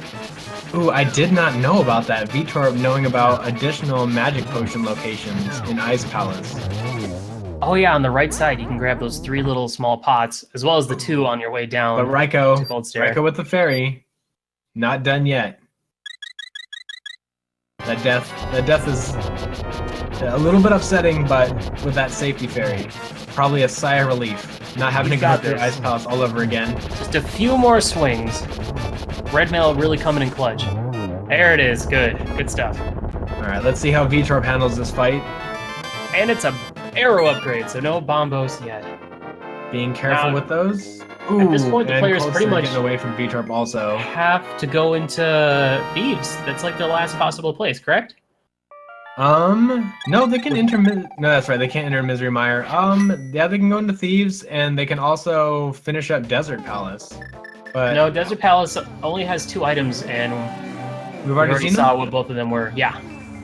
Man, it's really hard not to memorize what you've seen when you're not actually playing the seed. Especially when it was like an hour ago. Oh yeah. Yeah, we got. I think it was 2 required items in there, potentially, maybe 1. But I do remember seeing the Titan's Bit there. Nah, Pedestal cannot have it. Yeah, Veetorp with a little magic right there, or not magic health, but not. Yeah. Yeah. Good use of that. Veetorp still has a green potion in Reservoir. In that Reservoir. So both players struggling a little bit with this Cold Stare, which I don't blame them. Master Sword tactics are not nice. You can, however, at the beginning of the fight, if you can keep them in the corner, you can actually damage them multiple ones at the same time with the Fire Rod because of the lingering hitbox. There we go. Beautiful work. Done with Ice Palace. We never have to go back. Yeah, Veetorp dodging the ice that was dropping definitely a little bit more riskier than Raiko was going, or no, less riskier than Raiko was going. Raiko was going hard in on Cold Stare. So we see Raiko already opened up Thieves, double checking, making sure that all 4 of the first chests have been checked. Yeah, that's not a bad idea. If Veetorp had just used his green potion to give him more fire rod uses, as opposed to... Might have been able to save having to use that red potion. But interesting that both players making the same gambles, and neither of them paying off. So it's gonna be a close race. Assuming we get Bombos in here, since this is pretty much the last place it could be. Exactly. Then see our players head over to Meyer, and based on choices in Meyer, they're still looking for the Ice Rod too. You think we're gonna get an Ice Rod and T-Rock? It's possible. What I'm thinking is it's gonna come down to execution here. With both of our runners having checked almost every single location, and Veetorp knowing that all 4 chests have already been checked, Veetorp is just running straight to the second half of Thieves Town.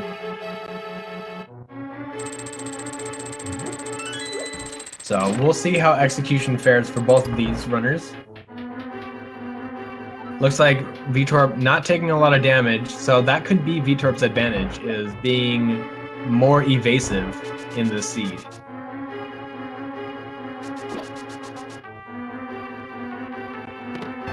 Oh, and there we have it.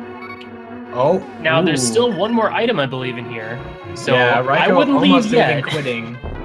Yeah, we could easily see the Ice Rod in like the big chest, but yeah, let's see if Veetorp sees the Bombos and goes, all right, cool, T-Rock gamble, let's go. That's the crazy thing, though. How many times have we seen items deeper in Thieves Town? Because we all know there's 4 items in Thieves Town, and you can only potentially get 2 at the beginning. So there's always those next 2 that are just kind of sitting there like, what are gonna be? Yeah, and they still have both Misery Mire and Turtle Rock. So after they get the Bombos tablet and they complete Thieves Town, or they complete the counting for Thieves Town, where will they go? Do you think they're gonna go to Turtle Rock, which has 5 items, but most of those items can be deep in Turtle Rock, and if they don't have the Ice Rod, it's not going to pay off for them. I would definitely assume both players would go Meyer first, just because of the ability to go T-Rock straight to G-Tower, and they have to do either of them anyway, so, because both of them are... Oh! And there it is! Just like I calls it. Wow. Thieves Town Turtle coming Rock. out big with 2... Thieves Turtle Rod. I love the Turtle Rod. The beautiful Turtle Rod. I am just all over the place. That's funny. Wow. So, once again, I mean, the thing is, neither player, when they went into Thieves Town initially, had the hammer.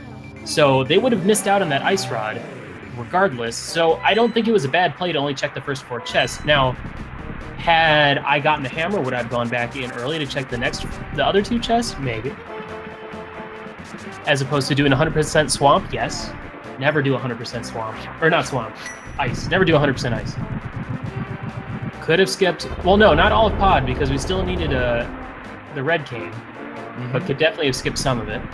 Yeah, did not need a complete pod whatsoever. But honestly, finishing pod and getting the green pendant is not a bad idea, because we have seen Sahasrahla holding on to stuff several times, so yeah, not bad place. Not sure what Veetorp was doing.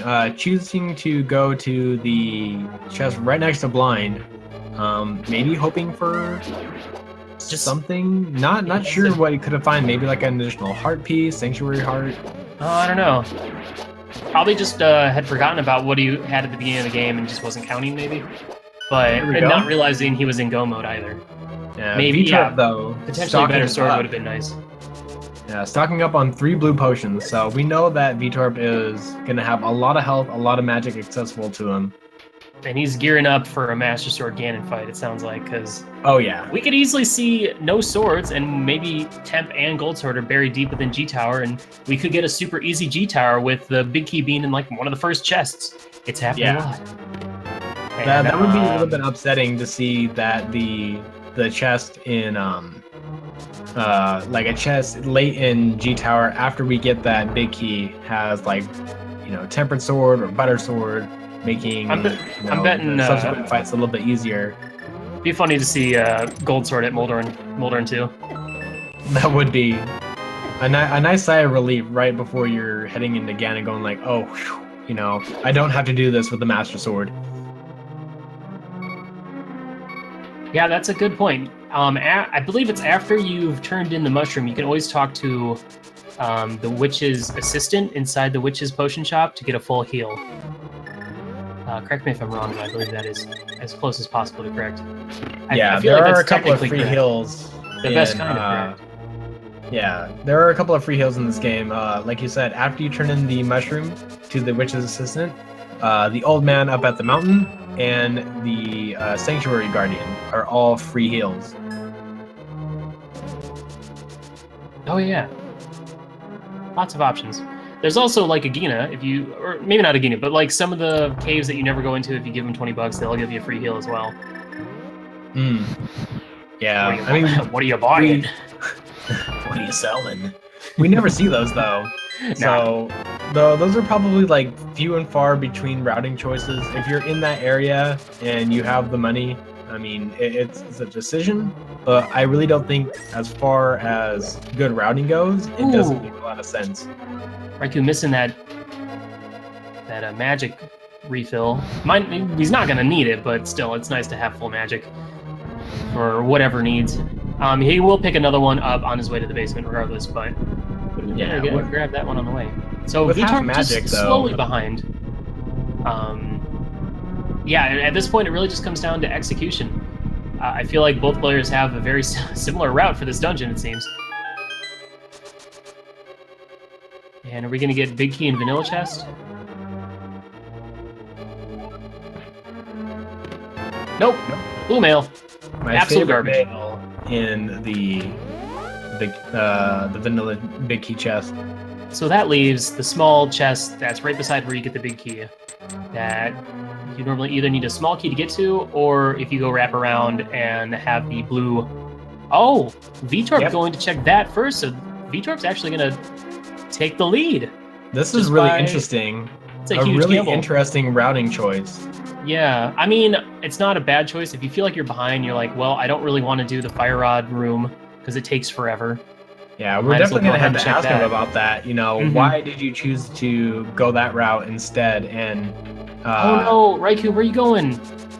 If you just go straight north, he doesn't know the easiest path. He's taking a little bit longer path to get to downstairs, but that's okay. That is a little bit interesting, but yes, we do see Veetorp now taking the lead with that gamble, picking up that Big Key. And now Veetorp very grateful to have that lamp here. Oh yeah, that's going to definitely give him an equal chance of getting through, because that first room and then the third room, this one right here with the little spiky dude, really, really painful. Honestly, it's not that bad once you have the invisibility cape, because you can just pass right through them, but... Oh, nice. A slick item dash with the cane. Yeah, we've seen runners take all kinds of different routes inside Mire. Whenever you hit that switch, there are a couple of different ways that you can hit it. There is the fish room that you never really need to go into. It's a little bit out of your way, but like if the gamble pays off like it did here, it can definitely help you out later on in the run. And we saw Veetorp, doing kind of like a modified version of that, going a little bit deeper, hitting that switch, checking the chest that's like above the grate, and then kind of routing back there, checking that chest to see if it contained the Big Key. Luckily for him, it did. And we're going to see a silver fight for Vitreous here.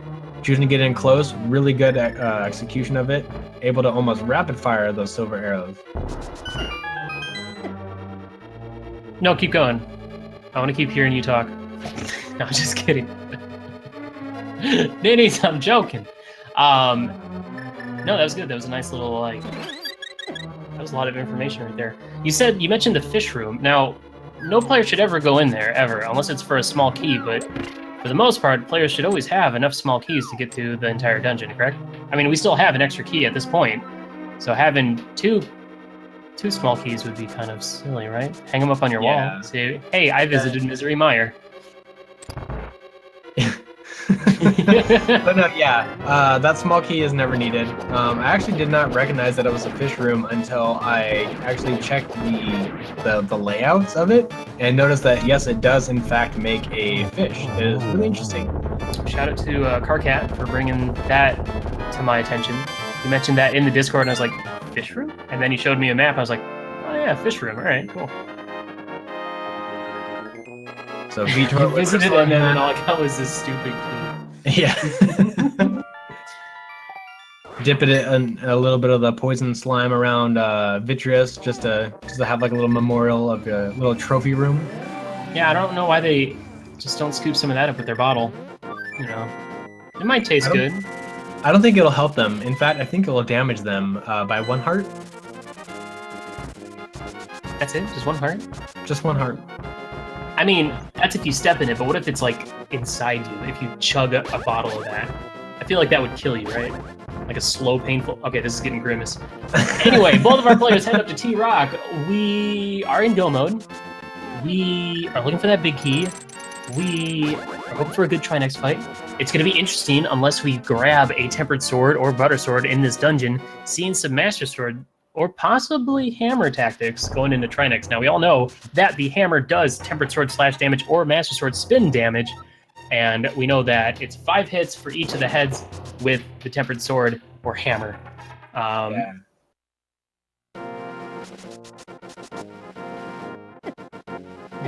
T-Rock's a fun dungeon. You'll also see players like check the big chest for that last small key because they want to be heading to that one. Oh man, those squirrels kind of giving Raikou a little bit of trouble. Yeah, Dead Rock's definitely helping Veetorp right now. But yeah, you don't want to head downstairs to the room with the 4 eye lasers and the 4 chests without a key, because that's a big gamble that they potentially might not have a key in there. So I usually elect to always go check the big chest for that last key. Chat is hoping that we see Tempered or Butter Sword inside Totorock. Or at least maybe Mimic Cave? Well, neither player will probably check Mimic Cave. Oh, I mean, I don't know. At this point, you've had the Master Sword for so long. I mean, would you take that gamble that a Better Sword is inside Mimic Cave? No, I would. By this point, I'd be like, well, G-Tower's got to have at least 1 sword. So I'd rather check, G-Tower with 20 items versus Mimic Cave with 1 item. Thoughts? You got a point there.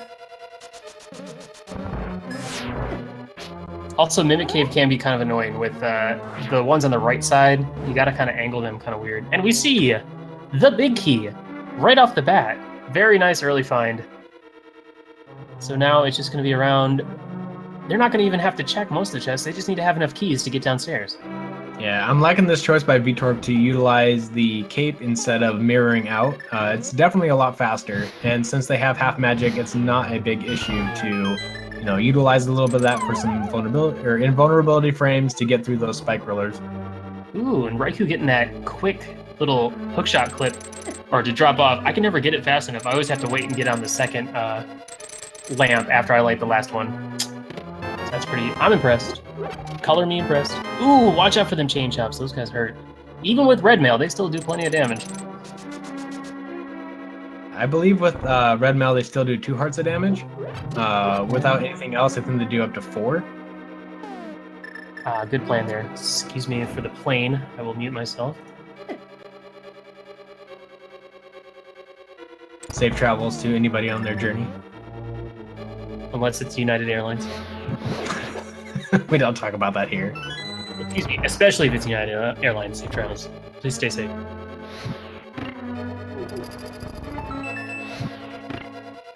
Interesting. Both of our runners choosing to use the fire rod, but Raikou walking right up, no fear, on that chain chomp, getting that item, that little quarter heart.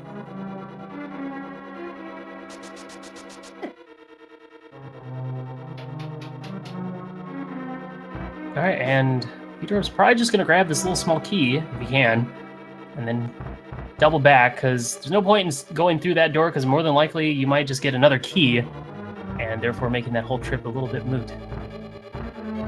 Yeah, sometimes I've seen people spend a key only just to get another key. And then you're like, well, I should have seen that coming. The little pokey gave him a little bit of trouble, allowing raikourider to catch up quite a bit. Yeah, I see with those fire rods Veetorp... is really annoying, and they're pretty much in sync with the anti-fairies. Yeah, Veetorp got hit really badly with the anti-fairies, draining the rest of his magic there. Because not only do they do a 1 heart of damage, they also siphon a bit of your magic as they pass through you. He's going to get a little bit of magic if he wants to actually go into the platform room, since you need the red cane in order to, like, actually, you know, do. In order to do. There we go. That should be enough. Yes. Now Veetorp can do. Good for him. Oh, and we got a full magic refill. We good. We Gucci now. Yeah, Veetorp seeing that full magic refill is super excited and just starts spamming that fire rod. Alright, both players going for big chest. I'm interested to see. I doubt we'll see a Mimic Cave. Oh, nope. Raikou teased with that pause. But no, he was just going for that. And we got a heart container. So they might still have to check the little laser room regardless. And that room can be pretty tricky. Ooh, it is the Sank Heart, my friend. A full refill for Veetorp. All hail the Sank Heart. Sank Heart, best heart. And Raikou not realizing that you can actually bonk that wall right there. Maybe he's trying to save his bonk count. Because I mean, if you want to win a race, you might as well win by having a less bonk count. Oh, and we see bombs from the chest, which means they are going to have to go down to that room with the eye lasers. Let's see if they got what both of our runners have the mirror shield, so that is not going to be too much of an issue. I'm pretty sure that Veetorp knows to buffer up a couple of frames just to dodge that laser, so we could see a really quick room coming here from Veetorp. I'm not too sure of Raikou's abilities in that room. We've seen two different approaches to this room. Both approaches work perfectly fine. Veetorp takes it slightly. Yeah, just with a little bit better execution in there. It's crazy how close this race has become. I know, right? This is crazy. 1 through 4. This is chest 1. And we got the red one. Both players using the exact same tactic of charging his sword. Oh, there it is. Oh, they're gonna go ahead and check for more. They're looking for that better sword. Veetorp taking a little bit longer working on those beetles. And Raikou taking a fall. He's still gonna go ahead and check that last chest. Oh my god, this doesn't get much closer. Ooh. Oh, unfortunate. If players had, well, you never know, because Trinex could have an item as well. So not bad. Yes. Honestly, I think it's reasonable to check those chests, looking for the last any sort of sword upgrades, but at the same time, you know, once you get that small key, you're good to go. Veetorp trying to go with the item dash. You don't have to if you don't need to. Ooh, and the anti-fairy getting in the way. Neck and neck right now. All right, who's got the better Master Sword Trinex fight? Let's go. This is going to be a little bit tough. I mean, they do have half magic, but even with a lot of misses, they can still run into a big issue here. But they do have blue potions, so I think our runners are pretty secure here. Ooh, and we're seeing Veetorp with the hammer, which is a good option, though the hammer does have a little bit of trouble with hitboxes, as we all know and have seen. raikourider going with the Master Sword. This is a tough fight, personally, I'd say. Either player could finish this. Who's going to come out on top? It looks like the hammer strats are paying off for Veetorp, definitely. Now, does Raikou have a blue? Does Raikou have a better potion right now? I don't know. I don't think that Raikou has anything other than a green potion.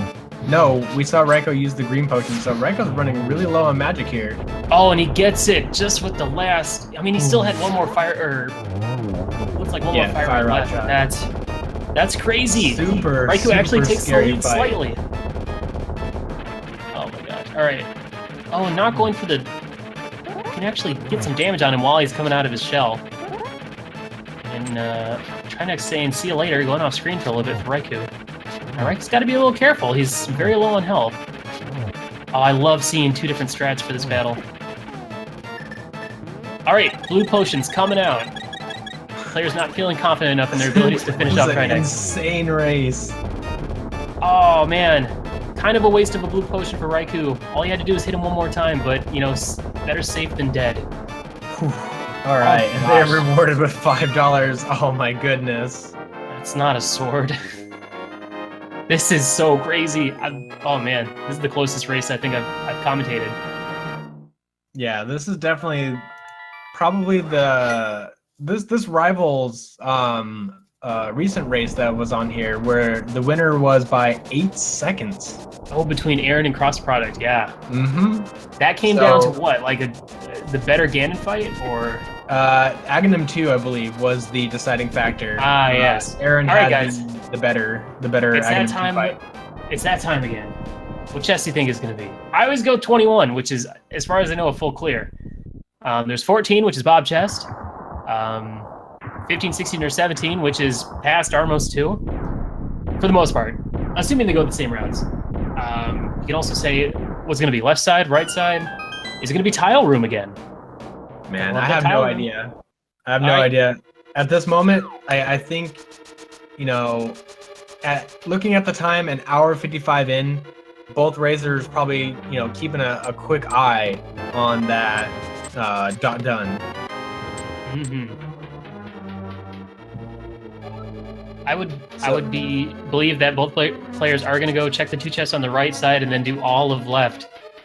But we don't know. Veetorp could just be like, I'll check tile room. Nope. All right. Oh, and Bob lives. We'll be able to see our boy Bob. Oh my gosh, this is insane.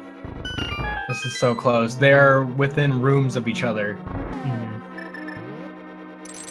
So at this rate, both players are definitely going to find Big Key one after another, assuming they both follow the exact same route, which it looks like they are. So literally, it's going to come down to execution and who checks Moldorm chest. Yes, as we all know, Moldorm 2 chest is the deciding factor in this race. I can't even look away for a second. Raikourider taking a little bit of a lead now. Even more of a lead. The Stalfo's room is not going too bad for Veetorp though. Those Stalfos can be a little troublesome, but. So my question is, if they find the key early, will they continue to search in hopes of a better sword, or will they just rush straight through Ganon's tower? It's a tough call.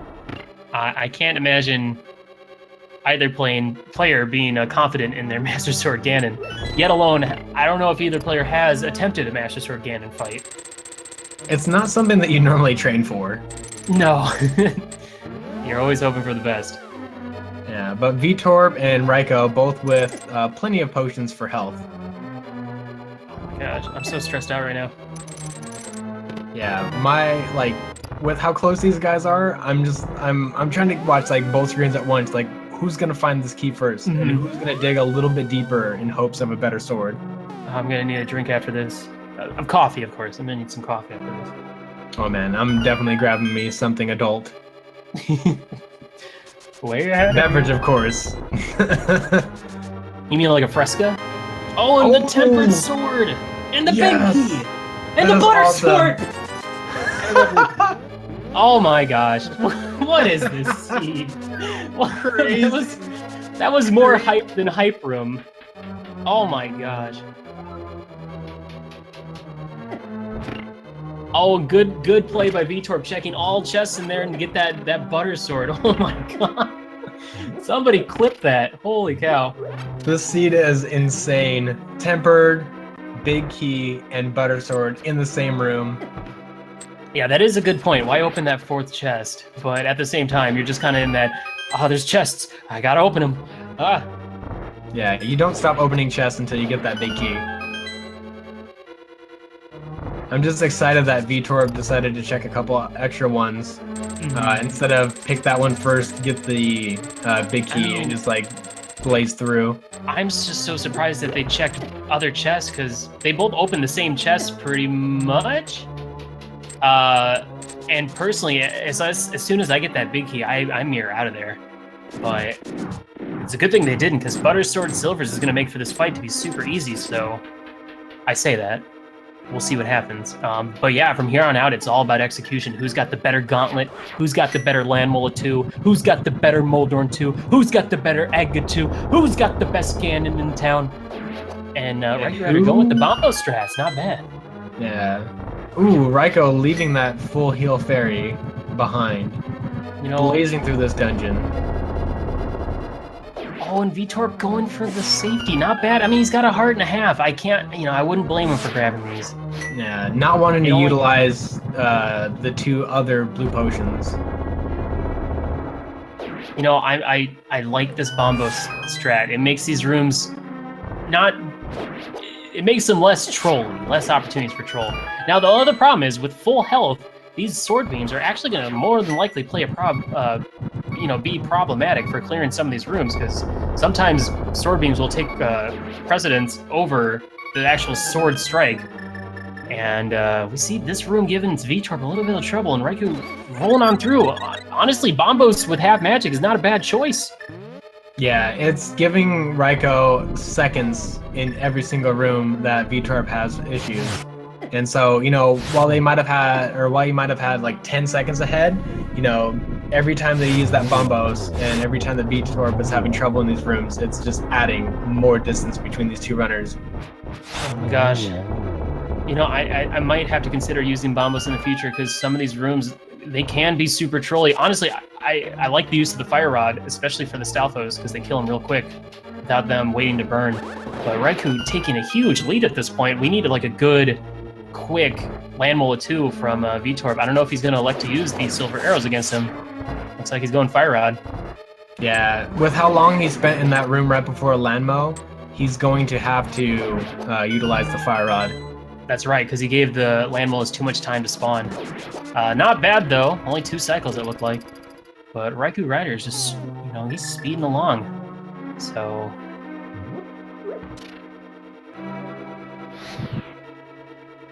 raikourider taking a little time lighting these torches. Trying to make sure he doesn't fall off, I'd say. Opting to use the Fire Rod is not too bad, but uses a lot more magic. Raiko will probably have to go grab this. Yep, the full magic refill. Also not a bad idea, trying to avoid despawning everything in G-Tower. Yeah, if Veetorp chooses to use the lamp... Oh, never mind. Okay. I was going to say, would save a little bit of magic, would not need that full magic refill in order to clear the room. All right, coming up. Landmola 2, not too bad. Moldorn, the players should just put on that cape, unless they're feeling super confident. It's only 2 hits with the Butter Sword, but at the same time. Ooh, Veetorp choosing not to pick it up has to make every single one of these shots count. Very nice. Quick work of Moldorn 2. No trouble at all. Yeah, that Butter Sword. Melting Moldorn. Oh! Disqualified. Check the chest. Oh. Joking, of course. That's okay. It's fine. We can let the meme die, guys. Oh, and the bumper bump. Oh, this room's giving him a little bit of trouble. Taking a little bit of damage before heading up to Agga 2. Let's see how. Let's see Veetorp's. Okay. Jinx, you owe me a Coke. I got 2 liter right here. I'll take some of that 2 liter right there. Oh, Veetorp, what are you doing? No! Veetorp, no! Oh, he was going for the... He wanted to validate his run, and he... Oh. And he's got to fight Moldorn again. Oh, that's so unfortunate. Oh my god, Veetorp. Oh. This is so bad. I love you for going for it, but at the same time, that hurts. All right, guys. All right. I think with that, he still checks it anyway. What a guy. What we need is a little bit of luck to happen to Veetorp. We need Raiko. As much as I hate to say this, we need Raiko to have just a really trolly Ganon fight. Oh my gosh. So I think with that, the whole validating your run thing that's it.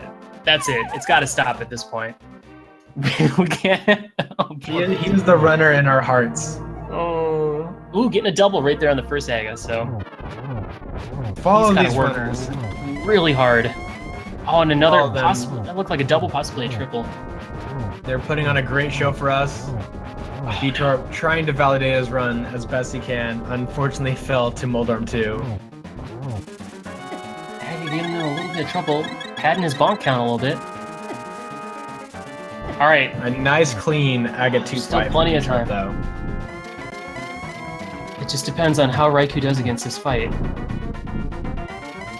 Now, with Gold Sword and Silver Arrows, this fight it's super quick. You can usually get in. It also depends on where he spawns. If you can get 2 or possibly even 3 hits with the Silver Arrows. So see Raikou spamming that lamp, not wanting to miss that torch glitch.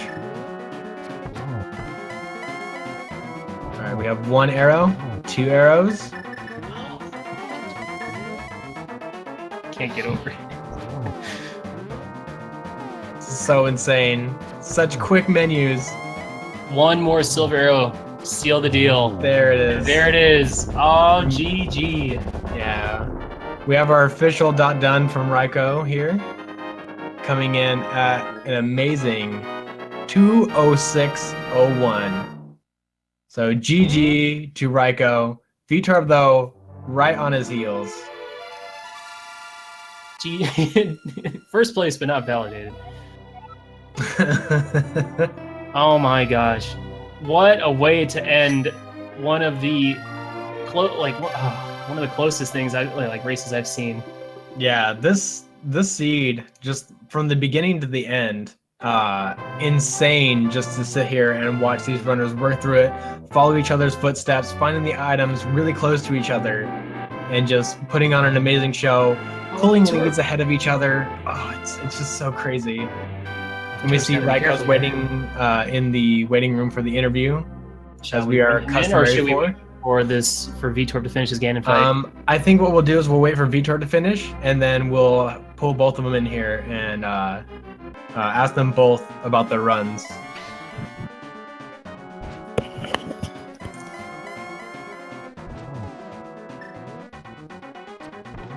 And almost there. Veetorp still has just 1 more shot on Ganon. 1 more to go. Come on. And there it is. There it is. All right, so we got Veetorp's congratulations on your victory. Thank you. That seed, what was that seed? Yeah, that seed was crazy. It was just raining items down on you guys, and it's crazy watching both of you kind of follow each other. You guys did a lot of similar routings, some diversions, but when you decided to go into Swamp Palace and clear that out, Veetorp was running all around Dark World, collecting as much as he could, as much information. He was up at Death Mountain when he got the hook shot. He went up to Death Mountain instead. But he ended up going back and doing all of Swamp later, so it really ended up balancing out regardless. I think the 2 things that made the difference in that race were, 1, I went to Death Mountain later than he did, which I thought was actually going to bite me in the butt, because when I saw that the flute was at Spectacle Rock, I was thinking, how long am I going to delay this? Because when I was doing Dark World and I found the mirror at Stumpy, and I was I was like, you know what, I'm going to clear out this section and then go up to Death Mountain and get the flute. And then the seed is just handing me other things to do in the Dark World, and that flute is just taunting me the entire time. And the other big difference, and I think the big... Oh, go ahead, I'm sorry. No. You go ahead and finish, and I'll just say it after. The big reason why I feel I won this race is because I chose to dig Thieves Town after finding the hammer. You guys actually were in sync pretty much all the way through Meyer and T-Rock and G-Tower. You guys did everything exactly the same. You went and did Thieves Town at the exact same time, like the second time through Thieves Town to get the Bombos and Ice Rod. You guys were neck and neck the whole time. Veetorp had a bit of an accident against Moldorm too. We're not going to talk about it yet. We're going to bring him in here hopefully so he can explain it to us. I don't know what it is, but whenever I enter these tournaments, it wasn't even just in this one, it was in the Zelda Randomizer tournament last year. Whenever I play a match, for whatever reason, I just draw these ridiculous seeds. This seed was pretty ridiculous. It was pretty much a 100% all dungeons run. It is what it felt like. Like, I checked every single spot. I think the only spot I didn't check was Mimic Cave. And another huge complaint I had with this seed was the swords. If I didn't... Yeah. That room was so hype when you got tempered Big Key and butter. Like, yeah, I also felt good about checking butter. Checking and then finding butter after the Big Key, because I was thinking one thing that could possibly make a difference is that maybe Veetorp thought he was behind, and as soon as he found tempered and Big Key, he wouldn't even check the other chests. Mm-hmm. We were wondering about that too, because I think both you guys checked them at the same time. So I saw tempered, then I saw Big Key, and I was like, personally, I would have mirrored out immediately after getting the Big Key, but then you guys both checked the other chest and got the butter, and I was like, oh, okay, well, that was a good... I mean, there's chests there, you might as well check them. Would you have checked the other chests on the way up past Gauntlet? Yes. Looking for the butter sword? If I did not find butter in that room, I would have checked every single chest on the way up, even those two in the 6F spike room, because like butter makes a huge difference versus Ganon. Mm-hmm, definitely. Like, half as much work. Double the damage. But the only thing that like was a huge difference is after you checked Stump Kid, you mirrored and you dug and you found the flippers. Now Veetorp actually routed back to dig and pick up the flippers. So it could have been interesting if Veetorp would have mirrored there, picked up those flippers. We would have seen a near identical race of, you guys checking the same locations, you guys looking for the same items, because for the most part, I'd say 95% of this run was either one of them, like one of you guys having a slight lead just by seconds of each other. Another big advantage that you had is you checked Spike Cave really early, got that lamp. Veetorp did all of Palace of Darkness without the lamp, and then went to go check the Spike Cave, only to be greeted by the lamp. Yeah, I was really excited to find that lamp in Burn a Spike Cave, because I wasn't certain if he could actually do all the dungeons in the dark, because I am actually afraid of the dark. Age of 7 and up. All right, so we're gonna pull Veetorp in here. Get ready for your questions. Hello, Veetorp. How you feeling? Hello, Veetorp. Veetorp. That was like a super linear seed. It was pretty fun. I cry for you. Oh, don't cry for me. I was actually, like, when we got to Ganon's Tower, and I'm like, this is the second one in a row where I'm here with Master Sword. It's kind of obnoxious. I know, right? Yeah, I was super relieved to find butter in GT, because if we didn't have butter for GT, I was actually gonna run back to the Witch's Hut and buy 4 blue potions. Oh, really? Okay. Because I don't think I've actually ever killed Ganon with Master Sword. That's actually one thing I've been meaning to do is, as a challenge playthrough, is low percent, no major glitches. I'll tell you, I got the joy of doing it in the last race I did here on this tournament. I had the tempered and butter swords were nowhere to be found anywhere in our path, so they were deep in some pendant dungeons. That was fun. That's actually another reason why I checked the pendant dungeons, was because of maybe finding a sword. Oh, 420. I think I had 420 menu time. That was pretty good. 422, yeah, and 31 bonks. 31 bonks, considering that we had the boots the entire run, is good. Right? Who's playing music? Sorry about that. Who's listening to that anime song? Yeah, no, that's a follow-up. You guys want to know what happened? You guys were pretty much neck and neck. I know Veetorp knows what happened, but Raikou does not know.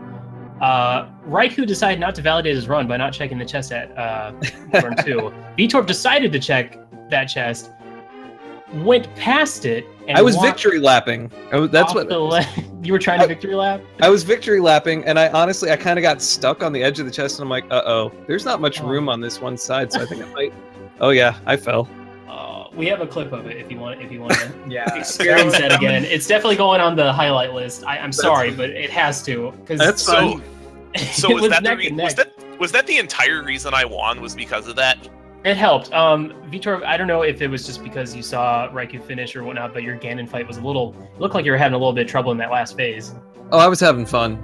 After I saw the dot done, I just didn't care anymore. That's what I figured.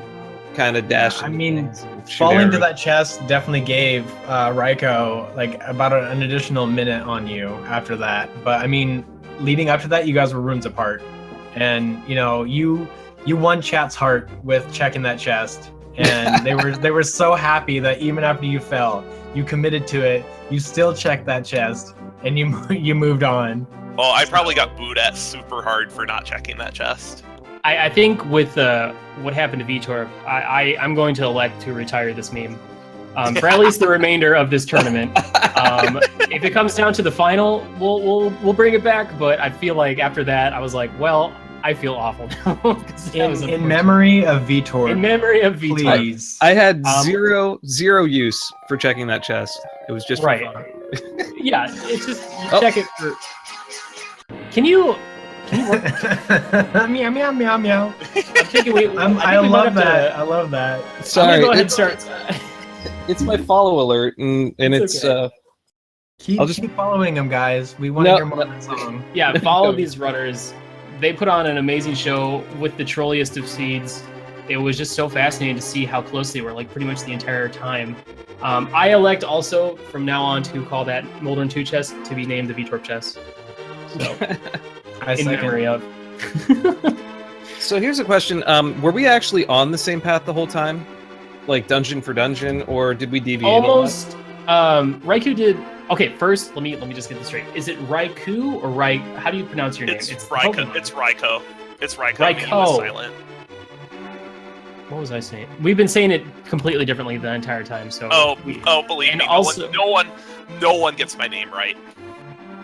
And we also called Veetorp. Ninja's called you Veetorp for some reason. So if you go back and listen to that, you're gonna hear some Veetorps. But anyway, go ahead if you have. No. Basically, you didn't deviate too much. You know, same kind of early routing. The biggest difference I think was just Raikou going for Swamp while Veetorp going for Death Mountain, all of Death Mountain. So he had a lot of items earlier, but Raikou having the crystal earlier, and then you guys kind of came back together. I think around Ice Palace that they kind of like came. Yeah, because you guys did the Cold Stare fight almost like at the same time or one after another. Yeah, Master Sword Cold Stare is that's not fun, is it? Yeah, Master Sword. Having Master Sword that late in the run. I think, was it before Cold Stare? I'm trying to remember when I actually went to the Witch's Hut and bought those blue potions. I think it might have been right after Ice Palace, and I was thinking about buying them before, because I think when I killed Cold Stare, I was actually, like, out. Like, as in, out of potions. So yeah, that was a really scary fight. Yeah, it was both you guys were having a bit of trouble there, and I think both you guys dropped potions as well during that Cold Stare fight. And I mean, you really, if you have the Fire Rod and you can keep him in the corner, you can kind of hit him with the Fire Rod and it'll like do lingering damage to all three of them at the same time. As soon as they get away from you with just the Master Sword in hand and those icicles falling, it's quite a bit of a pain. Yeah, you guys followed like literally the exact same routes through all the dungeons as well. The only thing that was different was in Mire. You went Raikou, you went up and did the fire, like the lamp lighting room where Vanilla Big Key was, while Veetorp actually went straight and checked the small key beside Big Chest where the big key was, which put him in the lead for a bit of that. So you guys were trading leads back and forth throughout the last two Crystal Dungeons and in G Tower.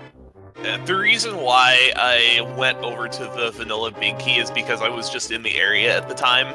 Plus I thought I might have been behind at that time. I know this is gonna kind of sound like a broken record, but I felt like I was behind up until the point where you dunned. Pretty much. Pretty much. Like I thought I was in trouble.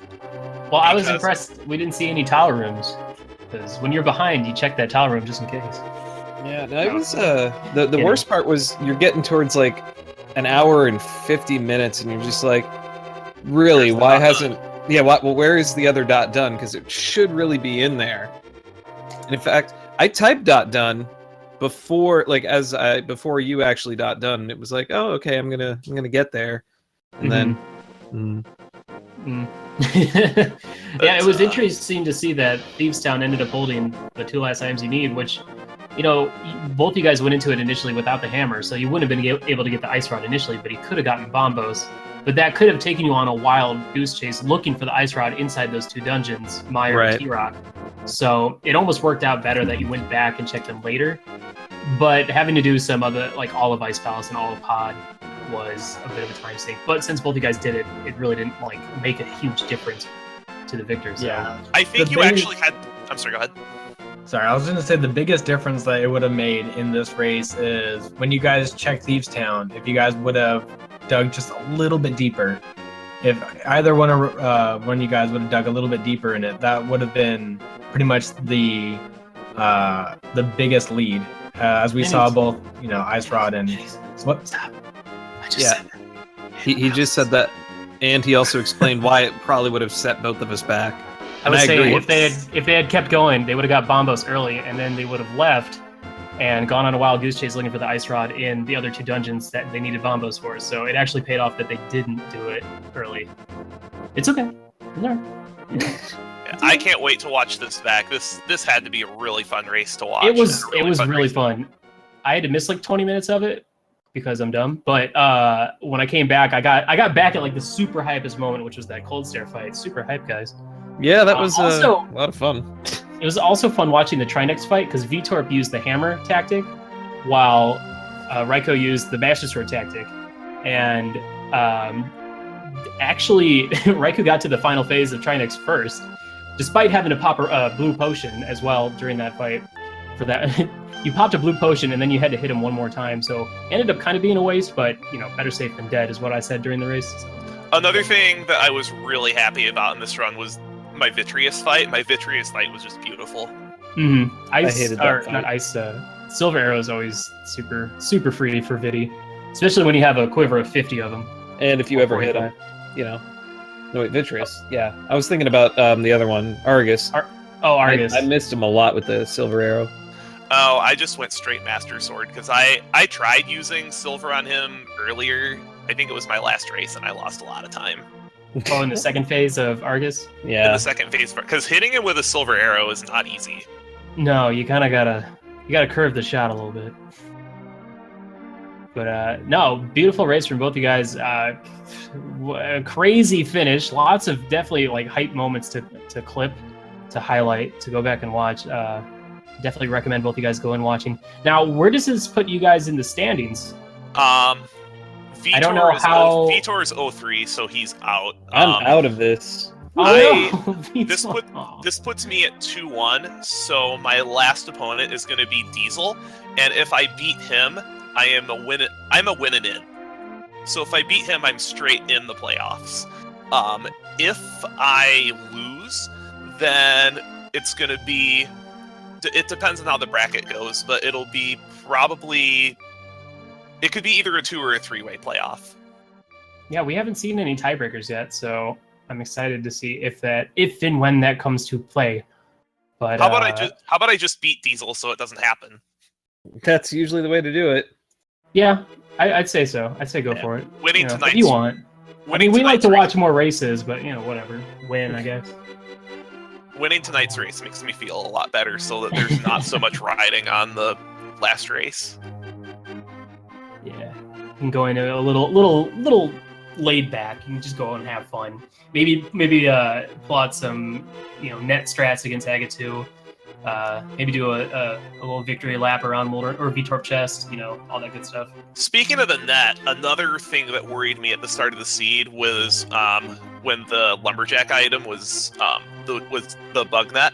That's a really nice safety item to have, and not having access to fairies was really nerve-wracking for most of that seed. Well, it's a good thing you had the magic powder, because that definitely helped out. Having the powder, I think having powder saved my butt like 3 or 4 times. Mm-hmm. And also, Raiko had the Keen of Burna, He actually went and grabbed because you didn't fake flipper at all, so you didn't see what was on Lake Hylia Island. So when you were in the Dark World, I think it was after Hype Cave or maybe after Swamp, you went ahead and flew over there and grabbed that. Or yeah, I never had the chance to check it because I never learned how to fake flippers, and it ended up working to quite my advantage in this seed. Yeah, not much to get. Yeah, Hobo with the single arrow. Hey, I was excited to get it. For me, that was winning the game. I got silver arrow before anyone else. You get a single arrow from him, or you get a single rupee from Zora, and you're like, all right, I win. I'll take my prize. Also, we didn't get swindled this seed. Oh yeah. Wait, what did Zora have? I don't know. No, not Zora. The bottle merchant. Oh yeah, he gave you 300. Yeah, we got free money from him. You know, that's the best. Yeah. That's a good trade right there, I'd say. Actually, coming into town, I was going to buy bombs, and I was like, I have enough if I could stop by him, but if I don't get at least 20 rupees, it's a waste on my way downwards, so I went back for him.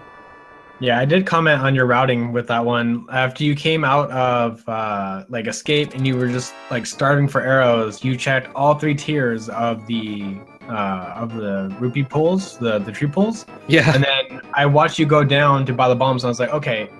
Like in my head, I was thinking, is he gonna go all the way back up to where you would normally start and you head down? But I was surprised. You routed over, checked the bottle, the tavern, then you went to the chicken hut, and then you made your way up. I was like, well, that's a really good idea. If you don't have the bombs and you need to go buy them, just make the best route that you can, the direction you're heading. Right. I mean, you ended up getting a bomb upgrade in Chicken Hut, so it kind of made your bomb purchase potentially unnecessary. But you had 9 extra bombs to check all the other bomb spots as well, so it was fine.